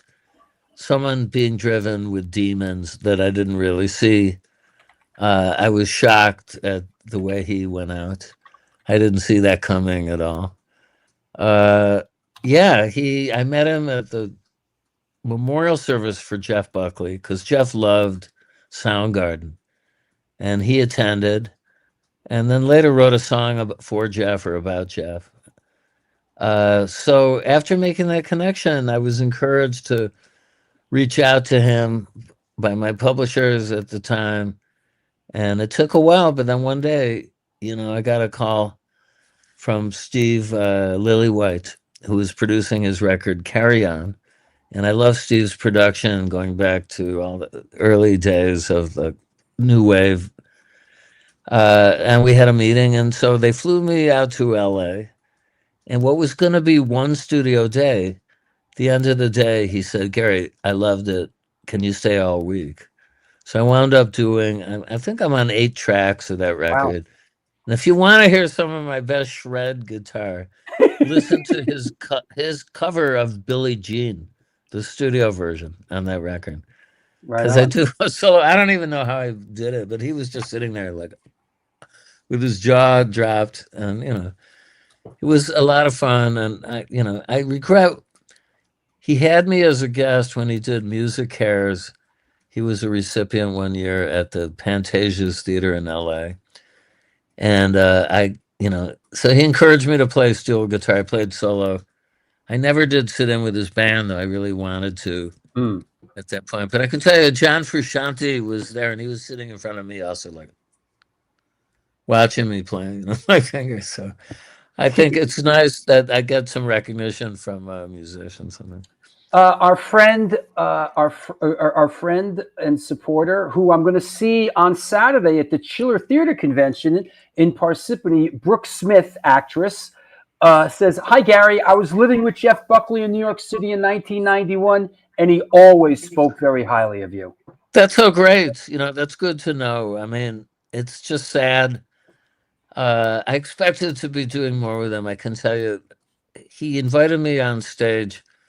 They had a 10th anniversary of the Knitting Factory private party, and he was featured, and he was playing solo, and I hadn't played with him. And in the middle of his set, he said, "If Gary Lucas isn't still mad at me, would he come up on stage?" And I don't know, somebody said, "Go for it." So I waited through the crowd. Lenny was there, and Lou Reed and Laurie Anderson, and it was packed, all these Columbia Records people. And I said, "What are we doing?" He handed me his Telecaster, and he said, "Why, Grace, of course." So I launched into it, and then we were soaring, man. And I'm like, damn it. I love this guy. I still love playing with him. We have this telepathy going on. And I went up and thanked him in the dressing room afterwards, and he was like, "Yeah, we got to stay in touch. I'm going to Memphis tomorrow with Tom Verlaine." And he pointed, and Verlaine was standing up in the corner there. And that was the last I saw of Jeff. His A&R guy came over after a show at the Mercury Lounge I did once in that period and said, "I think you're going to get a call to go down to Memphis because Grace was a beautiful thing. And it's not going well with Jeff writing." And he sent the band home, and he's fired Verlaine, and he's starting over. And I think you'd be really good with him. And I was like, okay, but it's got to come from Jeff. Because I learned, like, he was one of those guys, the more you chased after him to do things, he was kind of like a butterfly. Whoop, he'd be off. So I was expecting to get a call, hopefully, and I thought I'll just be cool and he'll call me. Then the call I get is Mike Short, MTV News, and he goes, Garrett, you hear the news? Jeff is missing. And they think he might have drowned. And I was like, what? No. And then the whole weekend I was like in denial, like, nah, he was playing a prank because he was a prankster. He'd walk off on people. I have some stories on that, but he'll turn up. He's just like taking a break. Anyway, it wasn't to be, and so it was awful. I really missed the guy. What can I say? Yeah, It's light going out in the world in a big way. RS70 asks, did you go to Woodstock? Oh, no. Hell no. No, listen, let me tell you, where I was on Woodstock weekend was I was at Yale doing interviews to go to college. Right. I went to Columbia on the Friday and Yale on the Saturday. And then I came home and my friends went and then they came back with all these stories like, I took 100 tabs of acid and like I had this great romantic encounter in the mud with this. So it was not to be. I've played in Woodstock a bunch of times. Sure. I love to go there to play, but no, I wasn't there. The Bethel Arts Center? It would have been nice, but my parents had other plans, and anyway. So. Hey, have you seen your hardcore trading card? There you go. Oh no! I gotta get that. Yeah, you got. Where is that from? Who put that out? Josh makes. Josh, you watching the show? You got to see the back of it. The back of it's really good. That's amazing, man. Yeah, check out the back of it. It's got some great stats on it. Hold on. I gotta get a copy of that, Josh. Yeah, Josh. Yeah, I'll hook you up. There you go. Look at the back of this thing. Oh, look at this. Yeah. Oh my God. Gary started his musical journey early, studying both French horn and guitar when he was just 9 years old. While in high school in Syracuse, New York, in the late 60s, Gary was playing in bands and contributing music reviews to multiple underground newspapers, including Cogito. Am I pronouncing that right? Cogito. Cogito. Excuse me. Cogito ergo sum. Yeah. Organism. Oh Organism and the Nottingham Forester. After high school, Gary attended Yale University and was contributing writer to the Yale Daily News, the nationally distributed rock tabloid. Zoo World. That's amazing. Worked as a DJ. Yeah. Man, I feel like I really did something now seeing this card. Welcome. You've arrived. Absolutely, man. Oh, send me a few copies of that if you'd be so kind. I'll connect you with him. That picture was taken by my mother, and if you look closely at the picture, I have a button that I made in a button store with a picture of Beefheart in the button. That black and white picture. He sent me this other thing that I'm kind of confused about. He said, "Hey, check this out." It seems like I don't know if this is from your high school days or something. High school. What's going on here? Did you get in trouble for writing something? Yeah, the principal flagged me to come in, and he's looking over this underground magazine I was writing for called Organism that I was distributing, and I have this impish look on my face, like with an early what they call a Jufro there. Yeah, a Jufro. See, I was like starting to grow my hair out in a Dylan-esque kind of way. But that was Mr. Petroff, who was the vice principal of Nottingham High School. We were the first public high school in America to have race riots. In 1967. And where was this? Where was this? Syracuse, New York, Nottingham High School. You can look it up. Yeah. What it was they were busing kids from the inner city. We were one of the first forcibly integrated schools. And, there were cliques. There was the white frat boys, jocks. Sure. Then there were the black militants who had a thing called the Soul Generation. And then there were the freaks and marginal outsiders like myself and the dope heads. You fucking freaks. Yeah, I know. We felt alienated from the whole thing. Yeah. And somebody threw a chair at the the principal. I don't know. I think it was something like a West Side Story, a bad West Side Story. Like there was words at a dance between the Soul Generation and the frat boys, and then came Monday, and during the lunch break, a whole bevy of cars from downtown Syracuse showed up Wow. with like heavy duty like brothers, and they just marched in and into the cafeteria, went over to the jock table and uplifted it and turned it over. And fistfights, a fracas broke out, and then the principal came and said, "Stop!" And somebody threw a chair at him. It bounced off his head. He was concussed, and he wore a bandage for the rest of the week. Now, I went back to my high school a couple of years ago for my 45th reunion, and they have heavy-duty security. Yeah, well, like, everything metal detectors, and like it's like, yeah. Let's do one or two more questions, and then Sure. we'll cut you loose. You know what I wanted to ask? Of course, one of my best friends, Larry Kelly, sort of asked, but let me rephrase this. He says, "Are you sponsored by any guitar amp companies or guitar companies?" But I want to sort of like, what guitars are you playing these days? What kind of gear are you playing? I'll tell you exactly. I'm not. I mean, I had a thing with TC Electronics only because a friend of mine noticed that they were really promoting their work, and when I cut Grace, I used their very first version of the compressor, sustainer, as well as a booster.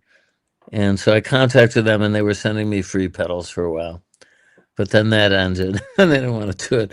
So, yeah, no, at this point, I'm not sponsored by anybody. If anybody has any ideas, I'd welcome them. I should go and work the NAMM show. I mean, I did get a Chinese. Don't do that to yourself, dobro man. from the Chinese instrument manufacturer there when I went there last time with my nephew. What I'm using presently, it's basically what I've always used. I have a 1941 Gibson J45 that's beat to shit. It's got, all the finishes worn off. It's like Jack White is imitating me, I tell you, with the look of his guitar. No, I'm just kidding. I like Jack very much. What is this here? It's not a beautiful thing, but it is because it looks like lived in. And this is a 66 Strat, which I bought with the insurance money I got on my 64 that got ripped off on a train. Remember I mentioned I had this that guitar insured for 10 grand. Right. And I turned around and bought this guitar for 3 grand from Rumble Seat Music in Ithaca. It's an original 66 with a refin, this seafoam green color, but it's all original parts and pickups, and it's great. So I was 7,000 up on that deal, but I'd love to have that first guitar back because I played it with Beefheart and Jeff, and somebody just nicked it off a train. It's terrible. I was getting ready to go from New Haven to New York, and smoke billowed up from under the track, but under the train, and they said, "Everybody off, there's another train, there's a track fire." And I went running out of there on the other train. The door closed, and I said, "How stupid I left my guitar up on the rack." Somebody nicked it. I put ads out looking for it and went through their lost and found several times, and it's in somebody's. Let's hope it's got a good home. It wasn't a beautiful. It just sounded great, and it had a lot of history. But I tell you, guitars are merely planks of wood. It's really down to your touch and your fingers. And acoustic wise, I'm not a big collector of stuff actually anymore. What acoustic is this? I have that. I have the Gibson. I have an old National steel guitar from the 20s that looks like, it wasn't. Beefheart said that's an instrument of death. That's not a guitar. Yeah, it looks like. It's got a weird green verdigris color from age. It's beautiful, but it buzzes a lot. The same color as that bass. Yeah, that's right. I love that seafoam green. Yeah. I think I was like a fan of Jeff Beck's, so like I gravitated. He's got a Strat that color. Yeah. One or two more. Someone's asking about your work with Iggy Pop. Okay. It was not in situ. It was not in the studio. What it was my friend John Tiven, who is a producer songwriter based in Nashville now. did a multiple artist tribute, and this was an album, a tribute to Don Covey. And it was the song Sookie Sookie that Don wrote, and it was covered famously by Steppenwolf in the 60s, I think, on their first album. It's a really good song. And so I'm playing guitar, and Vernon Reed is the other guitar in there. We do some wild guitar pyrotechnics. But no, I was not actually there, but I did meet him, and I have a good story about Iggy. Years ago, I went to what turned out to be the last Stooges, the second to the last Stooges concert under the James Williamson lineup. And it was on a bill in Port Chester, New York, I believe it was, maybe. And it was Iggy on a bill with Blue Oyster Cult. And Iggy was heckled from the moment he came on stage. And he just stopped the show. I met him in the dressing room. And everybody was taking Quaaludes in this days. I think it was in 73. And I mentioned that I had some, and he said, "Let me see it." I pulled it out of my pocket, and he snatched it out of my hand and gobbled it up. Right there. Anyway, I think I had another one. So in the middle of the show, I was taping it. I fell off the riser or the seat or whatever. I was standing up to see the show better. But he got antagonistic with the crowd because they were booing him like, "You suck, get off the stage, boo." Blue Oyster Cult. Yeah, exactly. And he was like, Godzilla. He had the best insult. One was, "Fuck you, you fucking son of an Italian pushcart vendor." He was very creative with the profanity. We want to hear Godzilla. And he was wearing a little hula grass skirt. He had like a jock strap on in the hula skirt.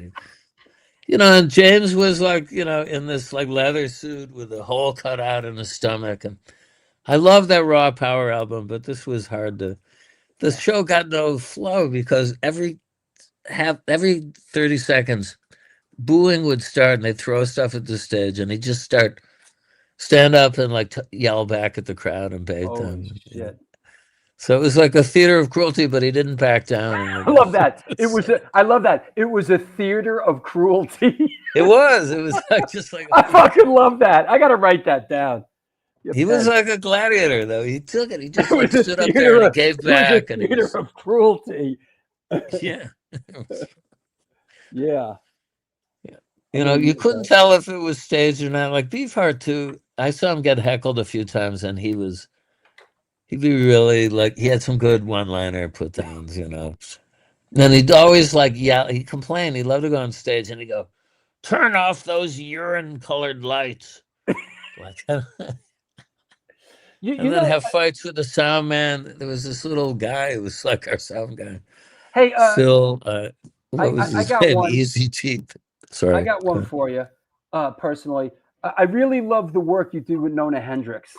Yeah. Yeah, and hearing her sing Don's stuff, fantastic, man. I really love hearing her sing that stuff. I would do more, but we kind of, it never officially ended, but in the year that came out, it was very difficult to get bookings because she was committed as an artist to do a certain amount of shows. She was like a resident artist at Joe's Pub. Yeah, right. For a season. And so there was a restriction on her doing them. So really we only did, let's see, I did that symphonic Beefheart show with the Metropole Orchestra with her. You showed that clip, which then, I'm like, okay, she'd be perfect to do a small group version. That's what we cut. And then in a year we did like the Joe's Pub, and somebody pulled a fire alarm during that show, and everything. Didn't you do City Winery? City Winery. Yeah. Yeah. And they were good, but it was like, it just didn't seem, I couldn't really get commitments, and there was nobody coming forward as a booking agent. Although I got close, like Ron Delzner saw it, and he thought it might be really good to team up with Dweezil Zappa. That's another story. So I went down to meet Gail Zappa, and it turned out Gail was suing Dweezil at that point for using the name Zappa and insisted that she get paid. Yeah. Every time Zappa played, she Yeah. wanted to get $2,500 or something. That's That wasn't to be either. Yeah. Listen, in the last analysis, my fallback position is always solo, because then I'm right on the front line. Either it's going to work or it's not. I can always play a good show, whether people like it or think it's as commercial as a group. I mean, I'm hoping this project with Feifei is going to like pan out into more shows. Jason, unfortunately, can no longer play. He's had just a terrible tragedy, but he's still working anyway at the UN, and that's, thank God for that. But he can't play anymore. So Feifei and I are doing it as a duo, and that's how we're going to do it at the show coming up in Fort Lee on May 23rd. Yeah. And right, and the Japan Gods and Monsters that's with Ernie Brooks Right. and Calvin Weston, and that's coming up. They're the dates, May 8th at Shibuya Club. What's it called? My Japanese is a little rusty, folks. I'm sorry. Well, you can go to my website and see all the names of the clubs and the a question from RS70. What does he do on those crazy long flights to Japan and Australia? You know, God only, I don't know. I mean, I'm wondering, because I've never had back-to-back flights to Asia like this. Next month is going to be crazy. Brutal. I'm always terribly jet lagged. I'll try and sleep. It's not easy. Believe me, I don't know. You know, take an Ambien maybe. It's like I cannot. Everything is like a trade-off. You know, me, I like to work, and of course, I love to be in exotic places. I've played 40 plus countries. Sure. Many times in different locations. Not that once in Japan. Yeah. So it's a big deal to go back there, but you know, they cost a little bit, but I'm a road warrior. I've bounced back, you know, to date. Yeah. And I expect I'll be able to handle it. So. Read books. I watched The Godfather, all three of them, on the last time I went. Hey, the latest Australia, cut. Yeah. The latest cut of Godfather 3, I must say, is a marked improvement from when it first came out. Yeah, I saw it fairly recently. It's like it wasn't that bad. So, no. I mean, hey Joel, anything for Gary as we head to the door? Well, I just want to make sure I thank. You got to repeat it. I got you. All right. Okay. Please thank Ann Layton, my old friend, for setting this up. Ann Layton, my old friend. Yes, we love Ann. Ann is helping with the publicity now with the Chinese album. Folks, it's digital only at this point. We hope to get a hard CD and possibly a vinyl out at some point. But right now you can download it from Amazon.music or Amazon Music, Apple Music, every digital download site in the universe that CD Baby is hooked up with. That's how we released it. It's on YouTube too. You can look at it there, and you can stare at that picture and listen to the track. Hey, you know what? I have a question. A question in my notes. Did you ever try out for Frank's band? Did you ever try out for Zappa's band? No. Or did you steer clear of that circus? I steered clear of it, but I'll tell you this. You can find this story on, I think it's Please Kill Me. Yeah. I have a story. It's called Frank and Don, or Don and Frank. Frank and Don, two peas in a misshapen pod. Like, I was a fan of Frank's. I'm still a fan of Frank's. I didn't really follow him much after Uncle Meat and around that era with Flo and Eddie. I got disinterested in it. But, I respect him enormously for everything he did. And, again, I don't want to denigrate him. But there is an interesting story there, because when we were going to do the last Beefheart album, John had this mad idea, because of that album I referred to, Batch and Puller, which had reverted to Frank after the lawsuit ended with Herbie Cohen. Frank took custody of the masters. He's sitting on them. So Don said, Gary, why don't you go and ask him if we can get these 3 tracks and look at the money we'll save in the studio. Like we could just pocket the money and use those tracks. So he had me call up Bennett Glotzer and make that request about a month before the sessions. And Glotzer said, let me talk to Frank. He went off the phone. I guess he called him. And then he said, Frank says, okay. And then, okay, when it came time to go out there to record Ice Cream for a Crow, I wanted to secure getting these tapes. And he was not returning my calls. And Don got furious. And he said, that guy, that, typical. So when we got out there, we made one last ditch attempt to do it. And he found out by calling Gail Zappa that Frank was rehearsing what turned out to be, I think, his last European tour, that band. The big band. With Steve Vai and Tommy Mars and all those guys. At Zoetrope Studios, which was Francis Ford Coppola's studio in Hollywood, that he built the studio for that film One from the Heart.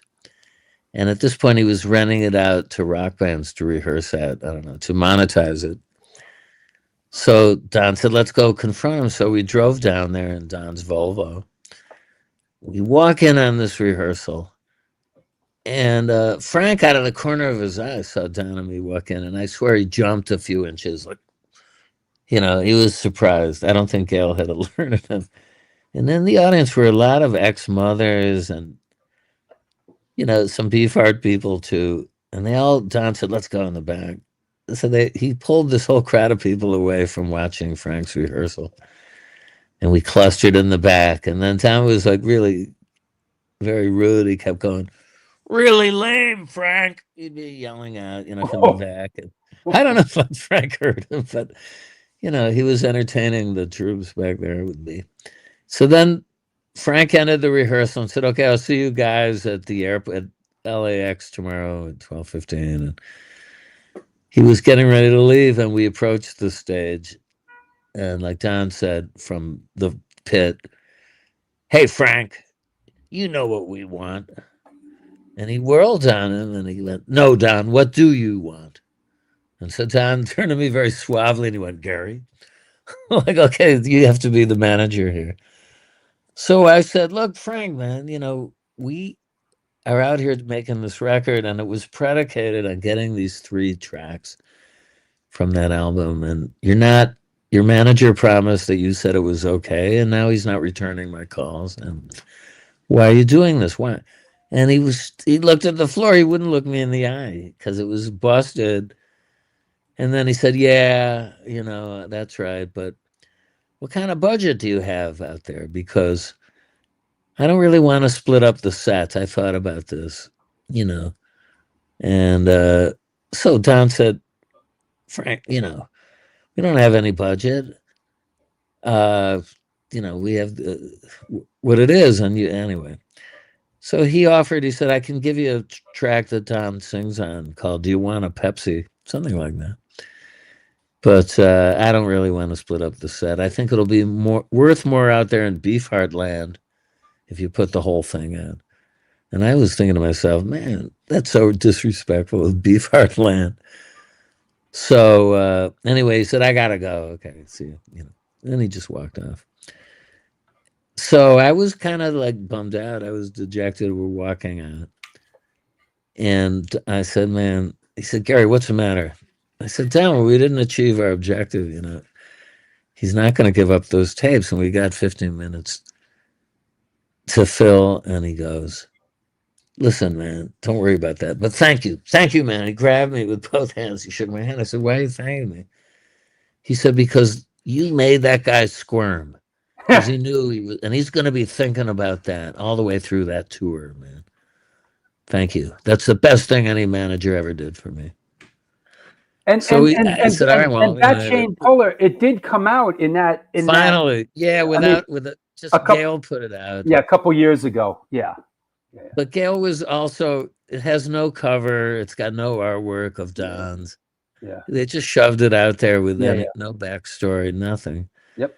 Anyway, Don saved the day because we got back to our rehearsal studio And on the spot, he wrote a track, scat singing and giving out parts, and Gary, play this.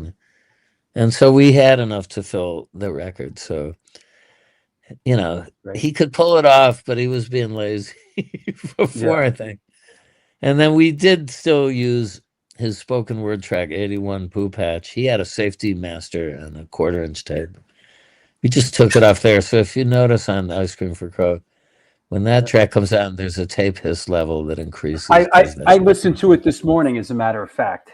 I listened to that whole record, and when that popped up, I was like, it's a little different.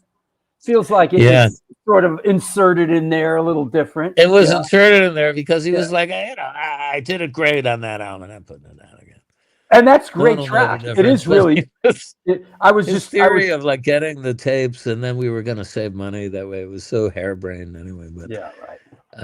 Well, I humored him. I don't know. It was an idea, but Frank was not having it without a vast sum of money changing hands.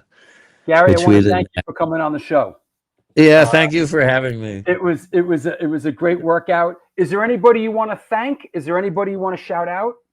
Well, anybody I've ever worked with, thank you, for having me, and I'm sure we'll meet again at some point. So I want to stay good with all of my friends and collaborators and people who are still sailing with me. And those who are former alumni in the band, I wish them the best. The music biz was described by Hunter Thompson. His famous quote was, "It's a shallow money trench where good men die like dogs. There's also an upside," something like that. Right. There's also an upside. That's great. All right, anyway, Gary. Always good to see you, and please come to one of my shows soon. I'll try and get come say hi, in the States. And I'll have Josh with the cards get in touch with you. Beautiful. All right. Super. Take care, thank Gary. you, guys. Thank you so much. Nice to see you. Bye-bye. All right. Woo-wee. That was intense. That was great. Hey, Lori, how you doing? Good. It's always great when you got a storyteller. He was great.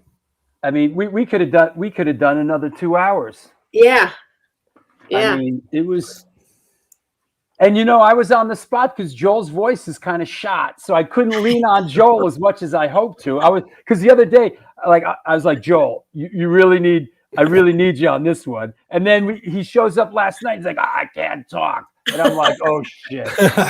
But it was great. I mean, he was fantastic. Yes. Fantastic. Yes. Good job, Joel. Yeah. We just kind of let him spin his wheels. Yeah, exactly.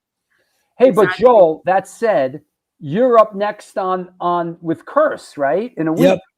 Yep. And then there's the ID show, and then you're up with Greg Norton.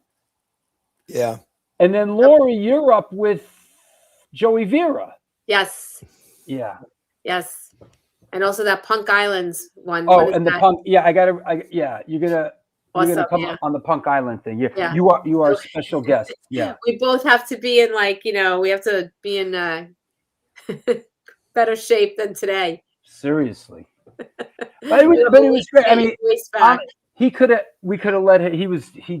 He threw down, and we didn't even get to tons of stuff with him. No. Right, Joel? Yeah, right. It's great. Yeah, tons of stuff. He was incredible. But I didn't even things go sometimes. You do so much research, and then the guy just makes his own show. It's awesome. Yeah, that happens sometimes. Yeah. I was a little stressed about this one. His catalog is so deep. Yeah.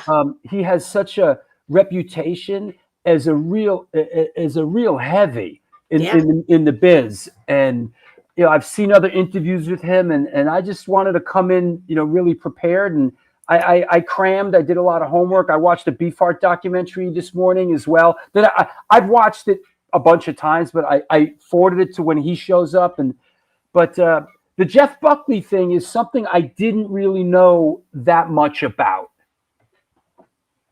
Yeah.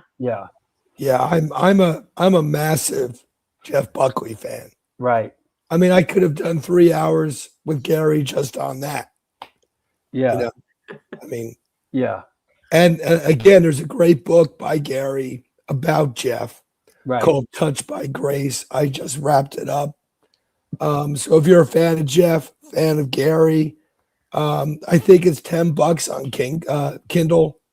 Right. I know Gary has signed copies on his website. Sure. Check it out for sure. Right. Yeah. All right. That said, once again, What we're if you're in the Philly area, on Saturday, ID is playing with Bad Luck 13. Next day, I'm moderating the book event at Generation Records, and 1 week from today, we will be back here with Curse Mackey. Am I pronouncing that right, Joel? Mackey, or is it McKay? Mackie. Mackie. That's what I thought. Like Cro-Mags Mackie. Yeah, got Nice. it. So thanks a lot, you guys. I will see you soon. All right. Great show today. Get better. Bye, Lori. Bye, Joel. Thanks a lot, everybody. That was a hell of a workout. This was the New York Hardcore Chronicles Live, episode 426. Our guest was Gary Lucas. We'll see you in a couple days. Until next time, do good things, and good things will come to you.